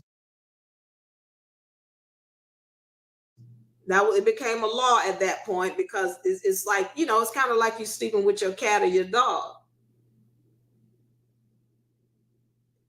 Thank you, Genesis. Genesis says, I'm answering all the questions she's been asking the universe. All right. That's right. See, when you ask the universe is going to answer. All right. So whenever you hear somebody talking about, oh, we'll never know, and no one knows, someone knows. All right. So all you got to do is ask, and the universe is going to give you answers. Okay. So now, at this point, Adapa, has gone to Nibiru and seen Anu. Adapa comes back down to the planet. And of course, you get if you read, actually, I was going to tell you about Cain and Abel, but you'll find Cain and Abel in the book of Jasher. And it really goes into detail what happened with Cain and Abel. People just want to make it seem like Cain just, hit Abel with a rock for no reason because he was jealous. But Abel was talking some trash for months. They say this fight, because you know what happened. By the way, this is what happened according to the book of Enki. According to the book of Enki, there were these two sons, and one of the gods took Abel, and one of the gods took Cain, and they taught them. It was their job to teach these humans how to behave, how to act, what the law was. All right, they had to teach them. And so one of Enki's sons had Cain, and one of Enlil's sons had Abel, and they were apprentices to these two gods. And so what Cain brought back some fruit. He's like, well, I'm just bringing some fruit and some, some grains and some fig leaves, and here you go. And then Abel brought back, of course, a slaughtered animal. And according to them, the slaughtered animal was the better gift. Well, Abel kept talking trash to Cain. And he was like, that's why the gods like me better than they like you. All right. So I'm the best. I'm number one. All right. So you just need to know who's the one on top. That's me. And so they were arguing for months. All right. This is according to the book of Jasher and the lost book of Enki. This went on for months. And so finally, Cain got so upset that he beat Abel down with the rock because Abel was talking trash. All right. So now, let me get to these questions. Enki is Joanna. I'm not sure who Joanna is. Hold on for a second. Let me see.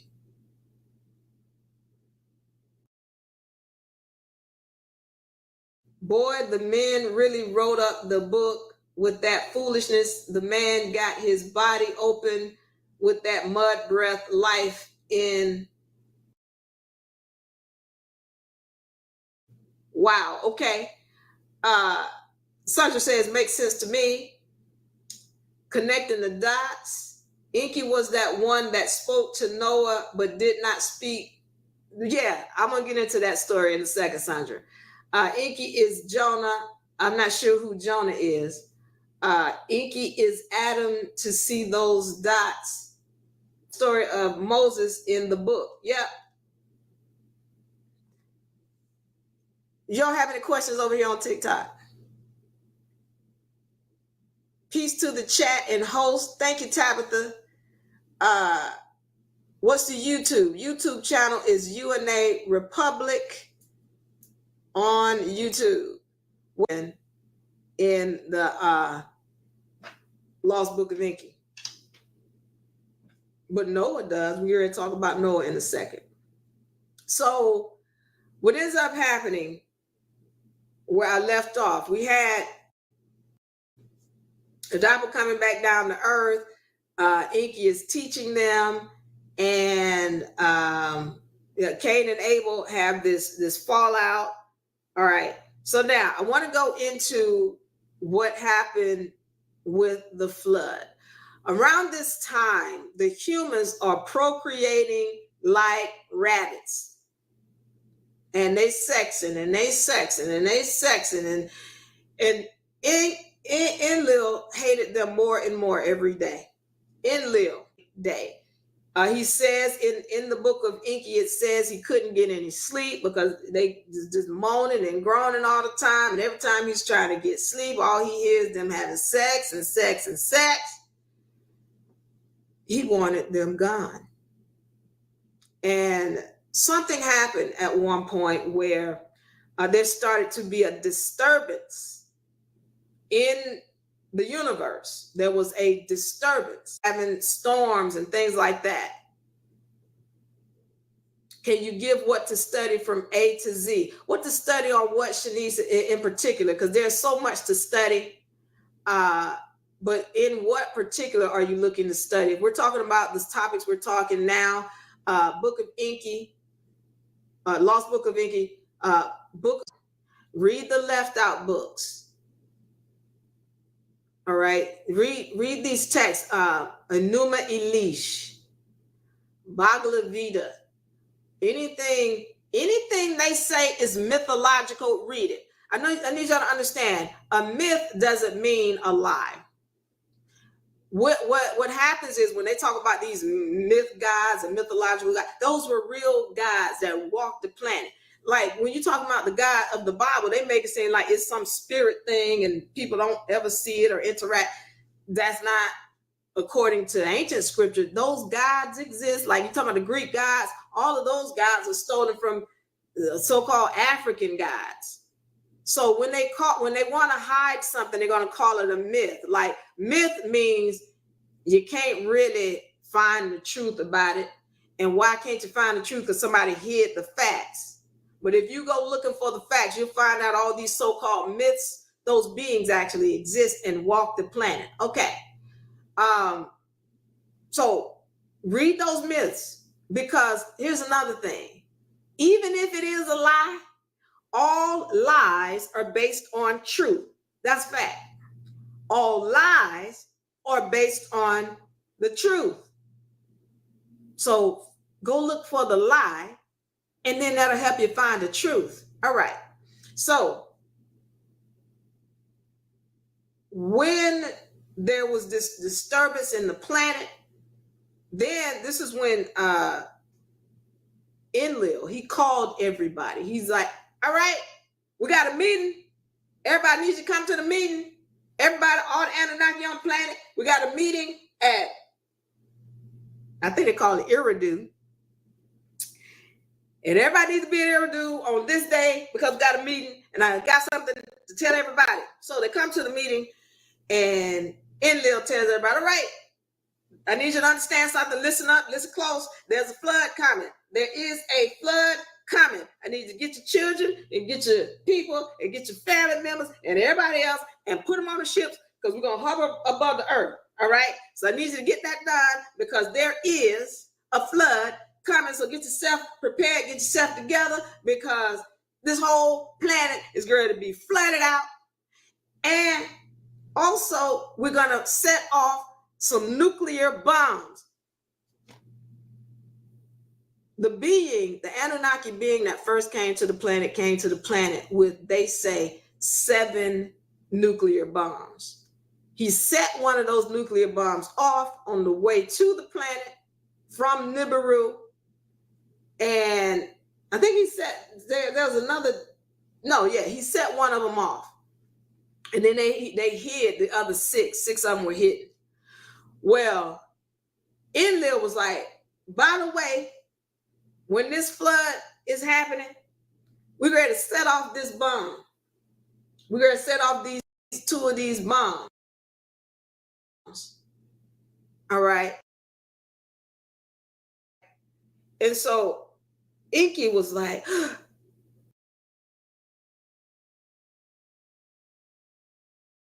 a flood? You mean for the whole planet? That's right. There's a flood for the whole planet.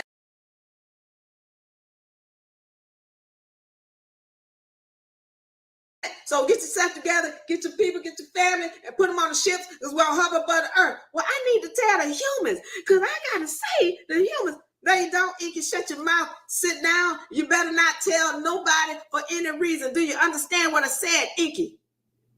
But I got to tell the humans, we love these humans. Inky, you're going to swear right now to keep your mouth shut. You better not tell the humans, all of them going down. I need all of them to die because I don't need them no more. They just need to go.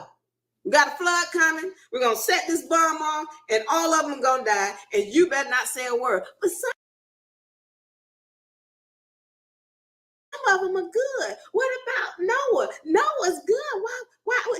It can shut your mouth. Swear you will shut your mouth. Swear it. So Inky just left. Inky left. He had gotten his orders. And Enlil at this time was in charge. And he told Inky to be quiet. And so Inky swore that he wouldn't tell. He didn't swear. He just left. He's like, I'm not doing this. He was upset because you got to remember, the humans were his creation. He didn't want his creation destroyed. So what ended up happening is Inky had a dream. And in the dream, he had somebody from Nibiru to come and speak to him in his dream. He was really upset. He's like, listen, these humans have been down here. They've been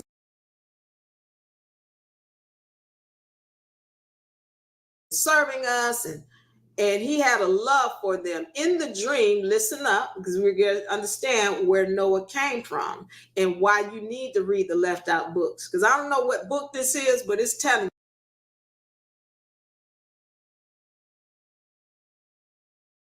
you what happened. But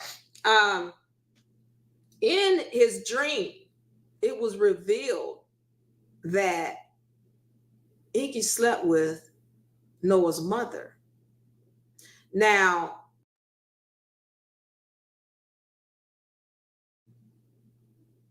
why is that important? Because there's a left out book that talks about how, and it described Noah when he was born.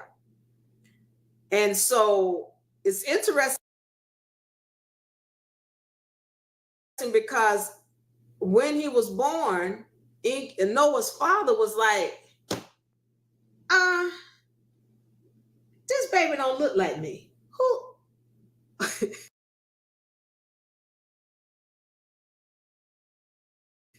What did she say? Who baby that is? All right. So she looked at Noah's father,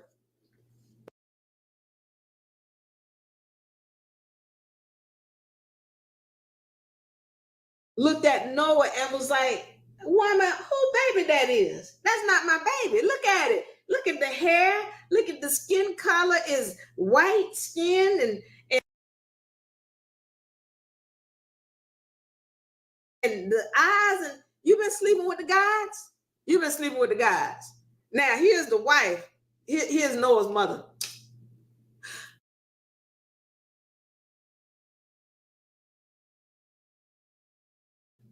I can't believe you would accuse me of such dastardly things.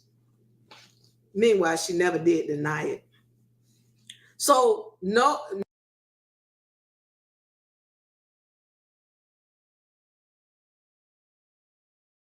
Noah's father takes Noah up to the grandfather, which is Methuselah.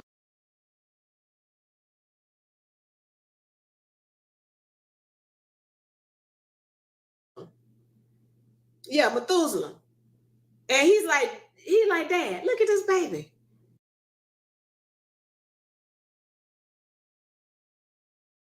This is not my baby, Dad. Look at this baby.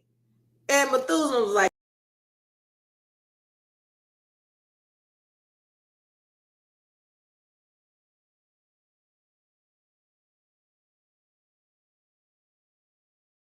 son.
I can't believe you would insult me and ask me such a question.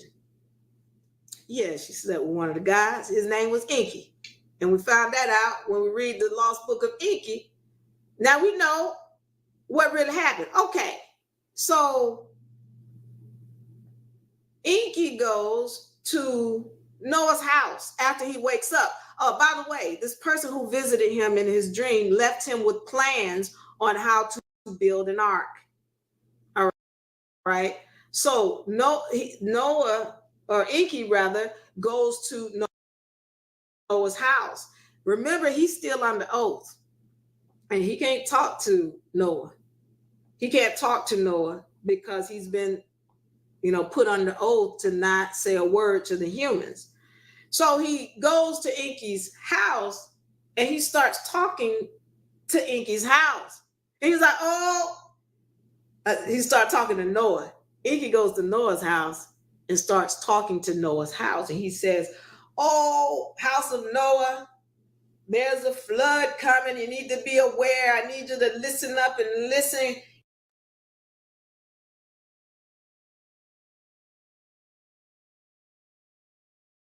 carefully. There's a flood coming, O Noah's house. And you need to take these plans that are being left by the house and build an ark." And so Noah's inside the house like, "Inky?" And he goes out and he said, "Inky, is that you?" And Inky was like, "I'm not talking to you. I'm talking to the house. But whoever happens to be listening, then so be it. But listen up, Noah's house. There's a flood coming. And there are some plans next to the house, Noah's house. And you need to build this ark, Noah's house, because you was about to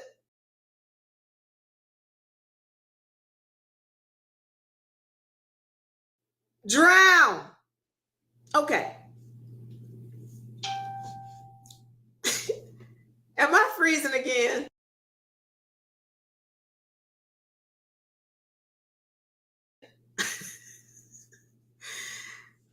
Am I freezing? Can y'all hear me okay?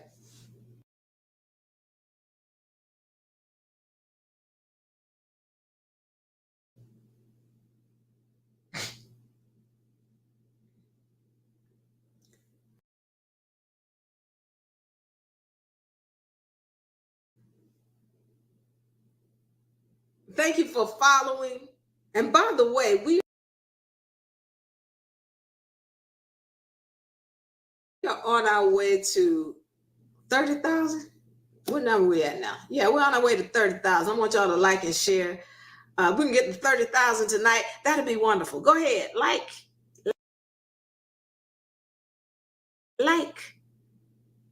Um,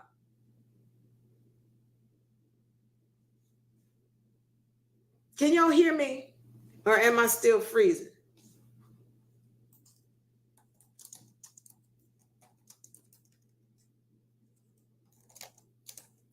If you can hear me, say, "I can hear you."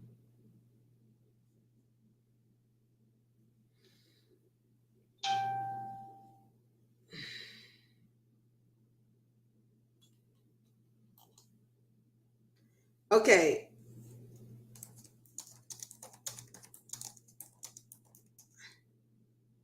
Am I still freezing? Can you hear me now?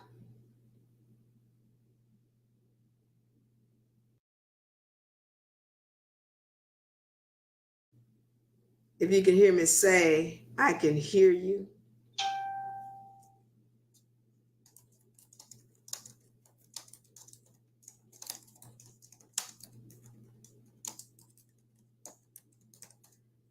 If you can hear me, say, "I can hear you." Evidently, I'm freezing.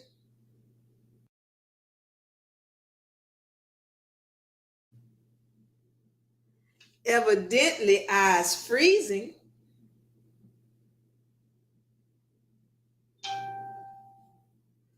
If you can hear me, say, "I can hear you."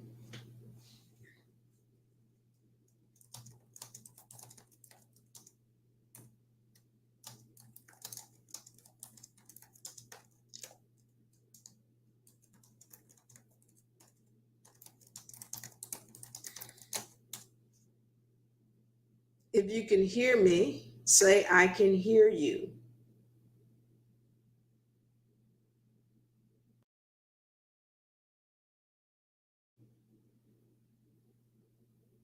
I'm going to wait till somebody say, I can hear you.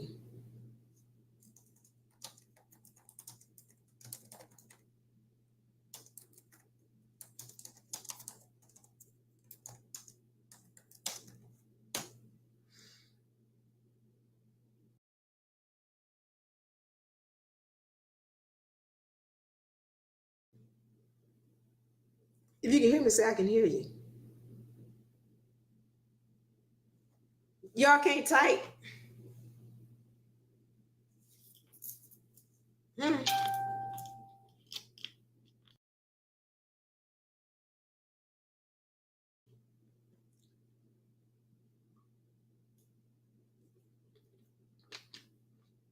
I see some smiley faces.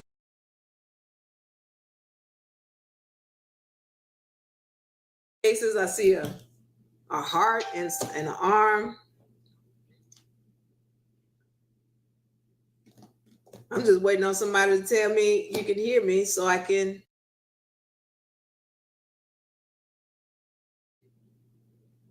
continue with the story. Waiting.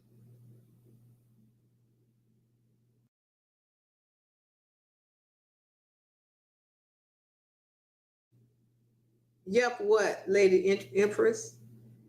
Can you hear me?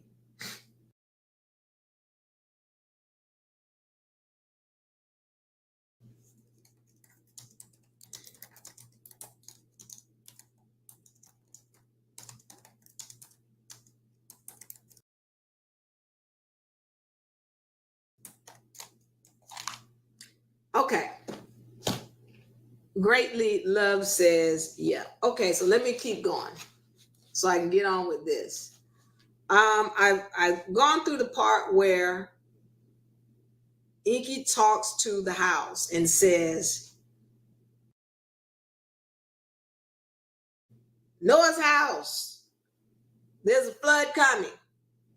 And you, there, beside the house, there is these plans for an ark. All right. And you need to use those plans, Noah's house, because he couldn't talk to Noah.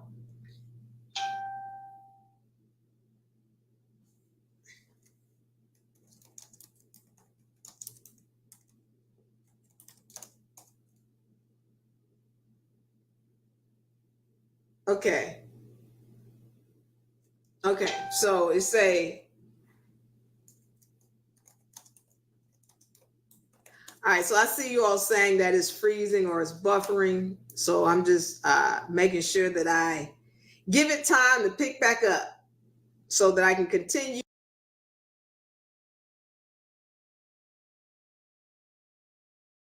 with this story.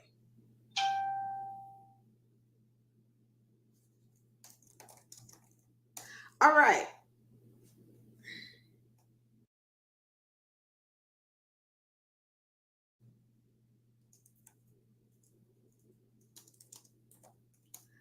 By the way, we are at 33.7 thousand followers. Let's get that to 34,000.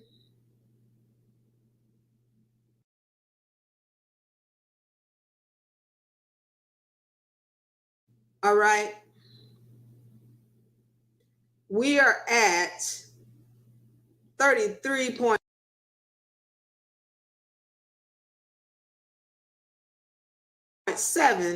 thousand. And I want to say thank you. I really do appreciate all of you because you all help us to grow. And it's really been a beautiful thing to see that people are really starting to awaken. So it's really beautiful. And I thank you all for following and sharing the information.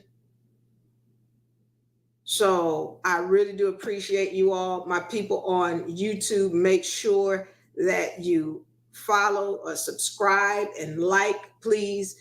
Thank you so much for your love. I really do appreciate this. So now, thank you. Okay. Everybody saying we can hear you, but it's buffering. All right. All right. So I left off basically where Enki had gone to the house of Noah, and he couldn't, under oath, he couldn't talk to, okay. And so what it say, and not to talk to Noah's house, he said, talk to the house, if no, and he took the plan. Now, this ark was not an ark roll over, and it was a tumbler kind of, everybody's under this, and the animals came one, the animals on the ark, and what scriptures. Now, I told you that at manipulating DNA, all right? So when he found out that there was going to be a flood and that every Enma took it upon themselves to go around and gather the DNA of all, because Enki and Big, you hear about, I don't know, the lower half is animal and the top half is human, and the top half is human and the animal, and the lower half. It was splicing all kind of beings together, but for whatever reason, wouldn't allow them to splice those things together. And as I told you, like wood and all that, that to create a human. But you can't, you can't, of course, of lions, tigers, they're all hybrid beings. And so they were splicing. When they found out about the flood, Sister Ninma and his son didn't have, because they got a lab. They be in the lab. And so the animals DNA of all of the other animals. And then they put it in a box. They put us also is Enki had he was on. So these are some went down. No, they had chickens. They gonna have enough room to put all the animals on the boat. Think about it. If you were God, you in Atlanta, and you got this garden and it's ghettos and potatoes. Are you gonna pick up the banana tree and put it on the plane with you so you can take the banana garden over here in California? Because I ain't gonna be over here in Atlanta. I'm gonna go over here to California. No, you're gonna take a seed from the banana tree. You're gonna take the seed for the lettuce and the tomatoes and the seed, and then you're going to replant it when you get over here to California. You're not going to pick the whole tree up. You don't need the whole tree. As long as I got the seed, well, it's the same thing with the DNA. If I got a set of everything I need to create another one, okay? So the DNA of the beings in a box, and he had that box on the ship with Noah, and his son was on the ship, Noah's neighborhood. But he took some of the people, and they were on the, it started to happen. And what I encourage you to do is go get a map and take a look at all of that lights. You'll find desert areas in Arizona, and now it talks about how this bomb was set off and the nuclear cloud across the territory, across the land. Well, that when you see in Africa, that whole land with greenery, well, what happened? When you look at science, it'll tell you this used to be fertile soil, but a nuclear sand, that didn't just happen like that. And then you go into science, and then you go into archaeology, and you start finding out that all of this stuff is in alignment. Okay. So what ends up happening, the planet is flooded because now what has happened is they put that box on of DNA on the ship with Noah, and then the waters, of course, started to rise. They set off the nuclear bomb, and the Anunnaki jumped in their ships and they hovered above the earth. Once the floods and the flood, and when the Anunnaki came back, however they met up, according to so much, what Ninmah is they were upset that the humans weren't. And so, some kind of way, here comes Enki's son with the boat that Noah was on. Because they were now, because they're looking at the earth and it's been destroyed, what have you. And here comes Noah rolling up. Because why? Why could they find him? Because Enki's son was on the ship with Noah.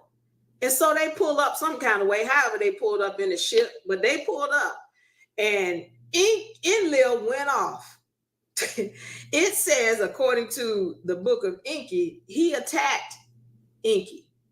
Enlil started trying to fight Enki because he was upset. He was like, I told you, where these humans come from, man? And he wanted to scuffle. And so what ended up happening is Enki was like, look, calm down, brother. Look, listen, look at this place. Look, who gonna clean this up? Who gonna clean this up? We need some humans. I know how to make more humans. So chill out, all right? We need some more humans. See, everybody need to get their own set of humans because this place is a mess. I'm not gonna clean this up. Who gonna clean it up? So now we got humans, okay? So chill out, brother. We gotta clean this mess up. And so it was at this point when they started having different gods, if you will, because they divided up the land. And so this is when they start talking about, again, when you start hearing about royalty and Isis and her husband, Osiris, and how he was cut up into so many pieces, and she went and found him, and something about his penis, and some stories say she found the penis, and other stories say she didn't find the penis, and the ones that say she found the penis says that she impregnated herself some kind of way. She made him come back to life enough to, or she made his penis come back to life to the point where she can impregnate himself, according to the stories in the ancient scriptures. And she gave birth. This is, was it Hercules? But I think this is one of the ones they're saying is Jesus too. So this is that story. So like you have a lot of Shakespeare stories, and they mimic, or they are very familiar, sound familiar to what the Anunnaki were doing in the book of Enki. All right. This is why another thing you want to read Shakespeare stories. It's similar to what went on in, where they were killing each other. So there was wars, by the way. So this is what happened. Enki, everybody who got their own territory, like I told you when I first started talking, Enki would create or fashion another human to the design of that particular god or Anunnaki. So each Anunnaki that had his own territory, Enki would create a set of humans for that god or that territory. And then, when it got to the point where they were fighting over territory, well, now who you think they got fighting for them? They're going to have their humans go after that territory over there. They're going to have their humans. That's why you see in the Bible, you'll hear some of the characters in there, they would say, well, my God gave me this. Well, tell your God to give you that. If you want it, then just tell your God. We told our God hooked us up. You get hooked up by your God. Eshmani says, is it true we don't supposed to have periods? Yes, Ishmael, I take it you're a woman. Yes, we're not supposed to have periods. All right, because what we talked about. This is why there's a lot of trying to get women to have sex and procreate. Let me finish this story, then I'll go into that. Um, does this remind anyone of the Planet of the Apes? Sandra L. Listen, all of this is very much like the Planet of the Apes, where things switch, and the tail will be the head, and the head will be the tail. Yeah. When we're talking about the apes, I told you there's something, they're hybrid, and there's some kind of relation between the humans and them. Okay, just like, okay, let me go into this real quick and then I'll end it. But we've gone over what happened with Noah's Ark and Adam and Eve and the apple story and the rib story. Let's go into this. Enlil, according to the book of Enki, Lost Book of Enki, said it's not right for us to create slaves. All right. Then he turns around and tries to destroy the humans. So, and according to everything I've read, now, was the flood natural or not? That's what my studies keep trying to see. There's been more than one flood. I don't know how many, but there's been more than one. But part of what I'm seeing is I can't tell if the flood was on purpose or not. We know the nuclear bombs were done on purpose to kill. The flood, I don't know if that was natural or not, but they sure well knew it was coming. And they sure well kept that secret from the humans. Pay attention to what I'm about to tell you. So they purposely, or Enlil at least, purposely intended to kill the humans and set off a nuclear bomb with the intent, according to the book of Enki, according to his archaeology, according to ancient historical documentation, it was them or him who set out to kill the humans. Now, why is that important? Well, when you look around now, where are they? A lot of people will say, well, they left. And I'm letting you know, I don't think they left at all. As a matter of fact, I think they're very much here. And also, remember, I told you at the beginning of this session, you are an ethereal being. You always were, you always will be. And when you put out an energy, it must be returned to you. It must be. So when you try to destroy, you shall be destroyed. When you enslave, you shall be enslaved.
phone is to my ear.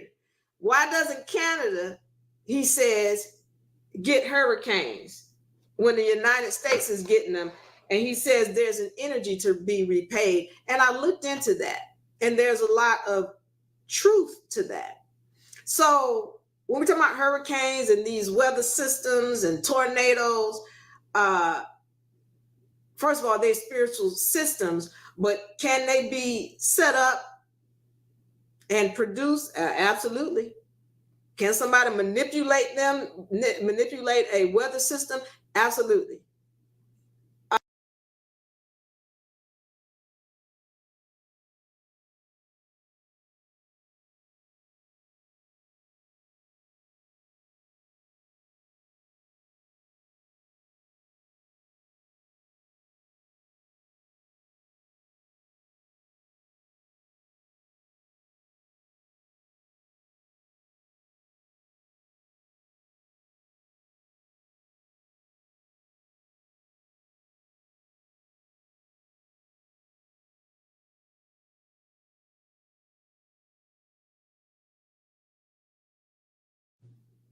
Right, documents that I read that there's DNA in these vessels that is not native to the planet.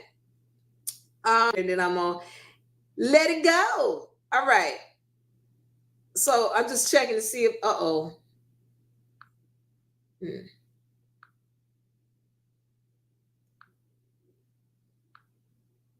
hold on. One moment. One moment.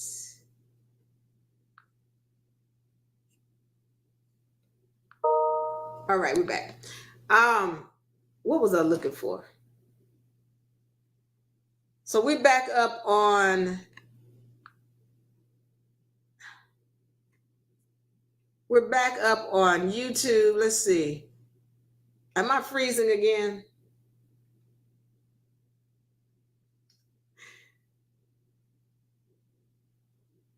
Am I freezing again? All right.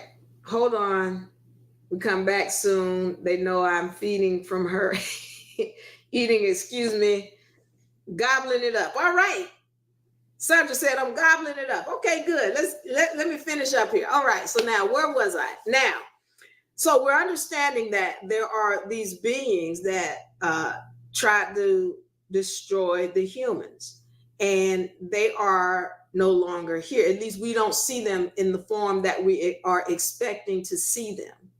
And I'm letting you know that they're still here. And there are beings that have a longevity of life. There are beings that have an understanding of how to transfer spiritual essence. That whole thing y'all saw in that movie Avatar, where at the end of the movie, he switched vessels and he left the old vessel and he switched into the new vessel. All right, they try to tell you something. There are beings here that know how to do that, to transcend to another vessel. Because you remember, you're not the human vessel. You are just having the human experience. You are a spiritual entity in the human vessel. And when you know self, then yeah, you can pick up another vessel. I'm not going into that tonight, but you can pick up another vessel. Now, that being said, you can also restructure your vessel. You can also fix this one if you like it so much.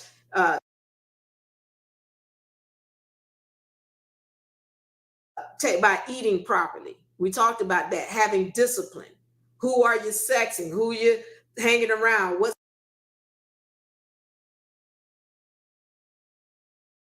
going in your head? What are you watching? What are you learning?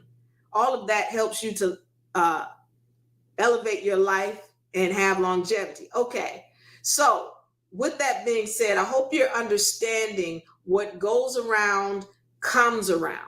If you're going to put out an energy, it doesn't matter how big and bad and bold you think you are, how much power and knowledge you think you have. You will come under these universal laws. And so if you don't think that's happened with melanated people and albion people, guess again, it's right there in your face.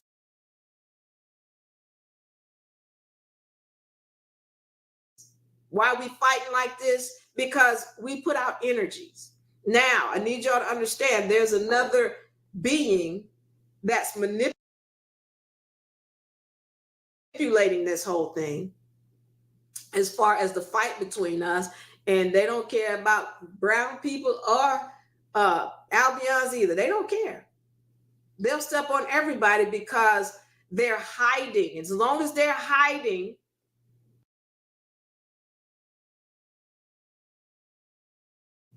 then nobody looks at them and gives them the energy that they really deserve, because they've learned how to use these laws. One of the main ones, law of compensation. They know how to turn money into more money. Y'all think it's, oh, they know how to do business good. They good at business. No, they good at this, the real business right here. These universal laws. This the money right here.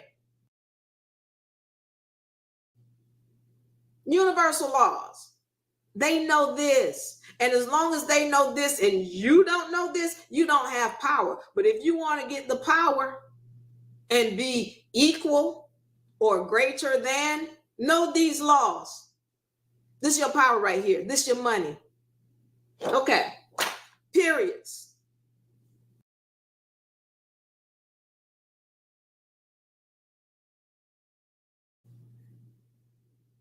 Periods. As I said at the top of this session, we were procreating by parthenogenesis. Now, you all know Lilith.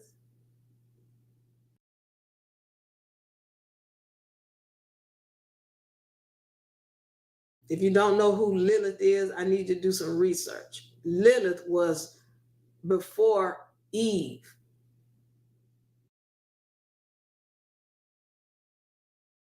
And so Lilith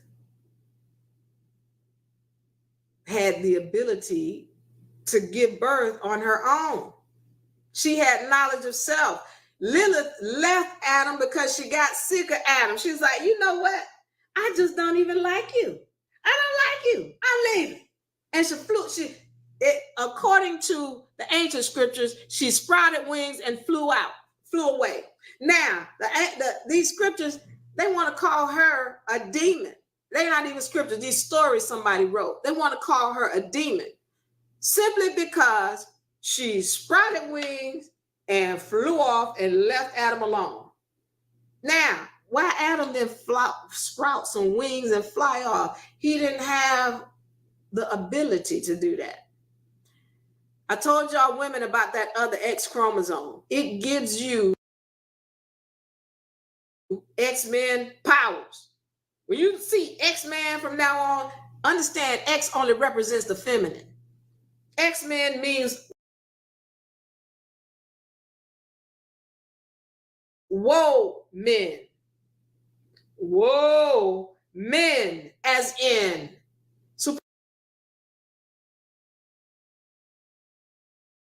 superior powers. That's what it means. X always represents the feminine. So that other X chromosome you have, it's dormant. Now, watch this. The male has a Y chromosome. It's only got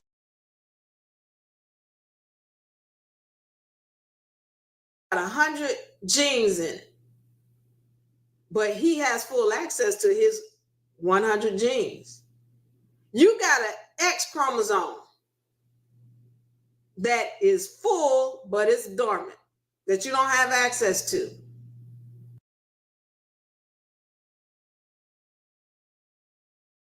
Imagine what happens when you tap into it. It's not on because you don't have knowledge of self.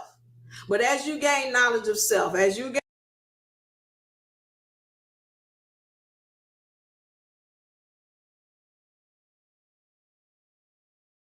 gain discipline, you stop eating sugar and sexing folks. You want to understand what's happening with periods. There's the LHS hormone, LHS. And what happens is that hormone stimulates your ovaries, and it comes from your pituitary gland. So when this LHS gets to your ovaries, it stimulates them and they start fighting. And once they start fighting, one of them they want to eat that LHS hormone. And once one of them gets the most of that, it has to leave the ovaries. Okay. And once it leaves, then it can start to develop. I need y'all to see. Now you just took me into another topic. I don't want to go too deep into it because I love this is one of my favorite topics. I love talking about this. But that ovum in the ovary, that thing has 96 chromosomes. What's 23 times 4?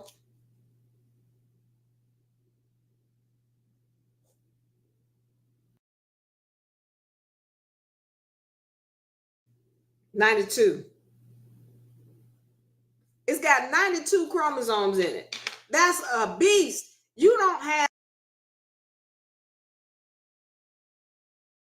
but 23 from the mother, 23 from the father. You got 46 chromosomes in you, in your cells. But the ones inside of your ovaries, men and women, men, you got some ovaries too, your little scrotum. Yeah, you got ovums in there. They got 92 chromosomes in it. That's a beast. That's a massive being. But there's this unnatural process called meiosis. Not mitosis, but meiosis is considered unnatural. And what happens is that once that LHS gets to those eggs, which are those are what they call your stem cells. That's what they're fighting over, those cells inside of your ovaries, because they listen, I gotta get out of here. Look, I love talking about that topic because those things can be anything you want them to be. They could be another heart. They could be another lung. They could be another arm. They could be a whole nother you. That's why I tell you, when you have children, you're giving birth to your twins, because those eggs inside of your ovaries, they are your twins. So the reason why you having periods is because of the simple fact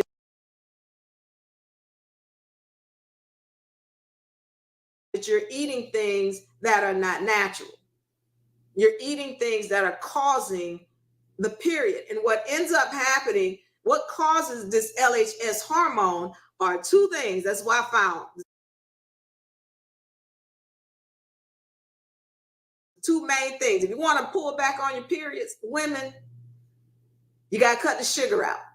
Sugar stimulates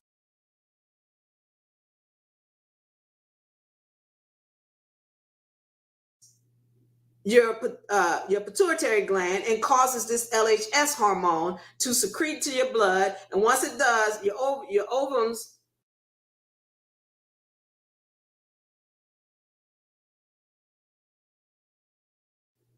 in your ovaries start fighting, and then one of them's got to go. The one that gets the most of that LHS, it's got to go. The other thing that causes this spike in this LHS is sex. Now, but we got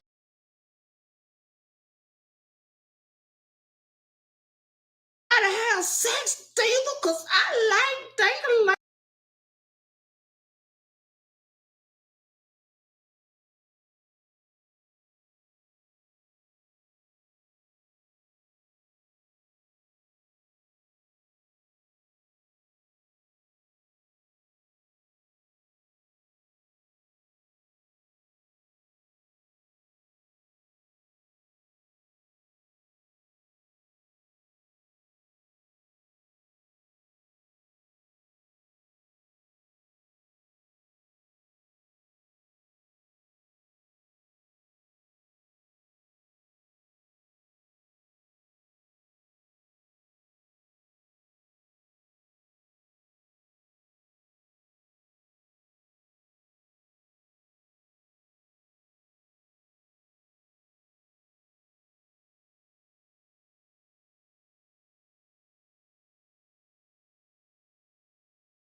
men do what y'all do, but I'm talking to you women.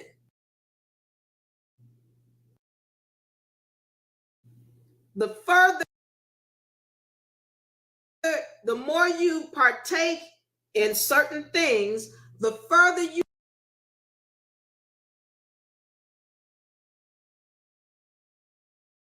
remove yourself from your powers.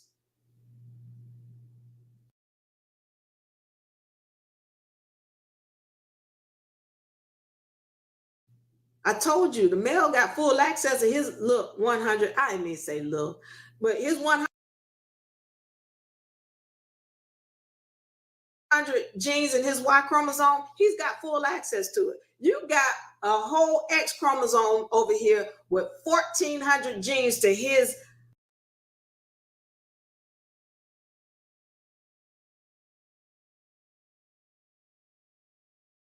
100. 1,400 to his 100.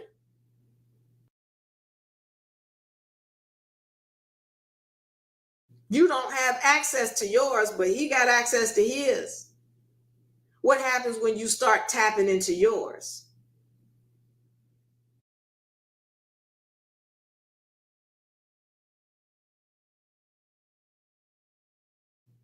Yeah, see, this is why you don't hear people saying he too much woman for her. But they always, she too much man for him. No, what's happening is she tapped in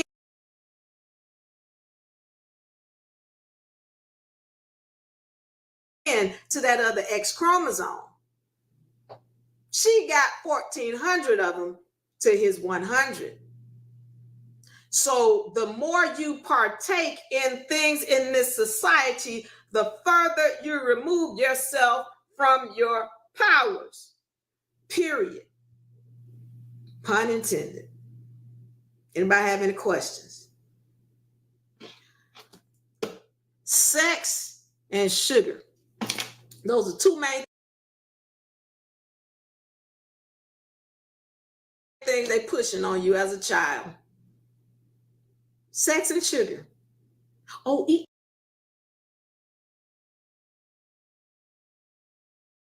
this cereal. Eat this. And Snow White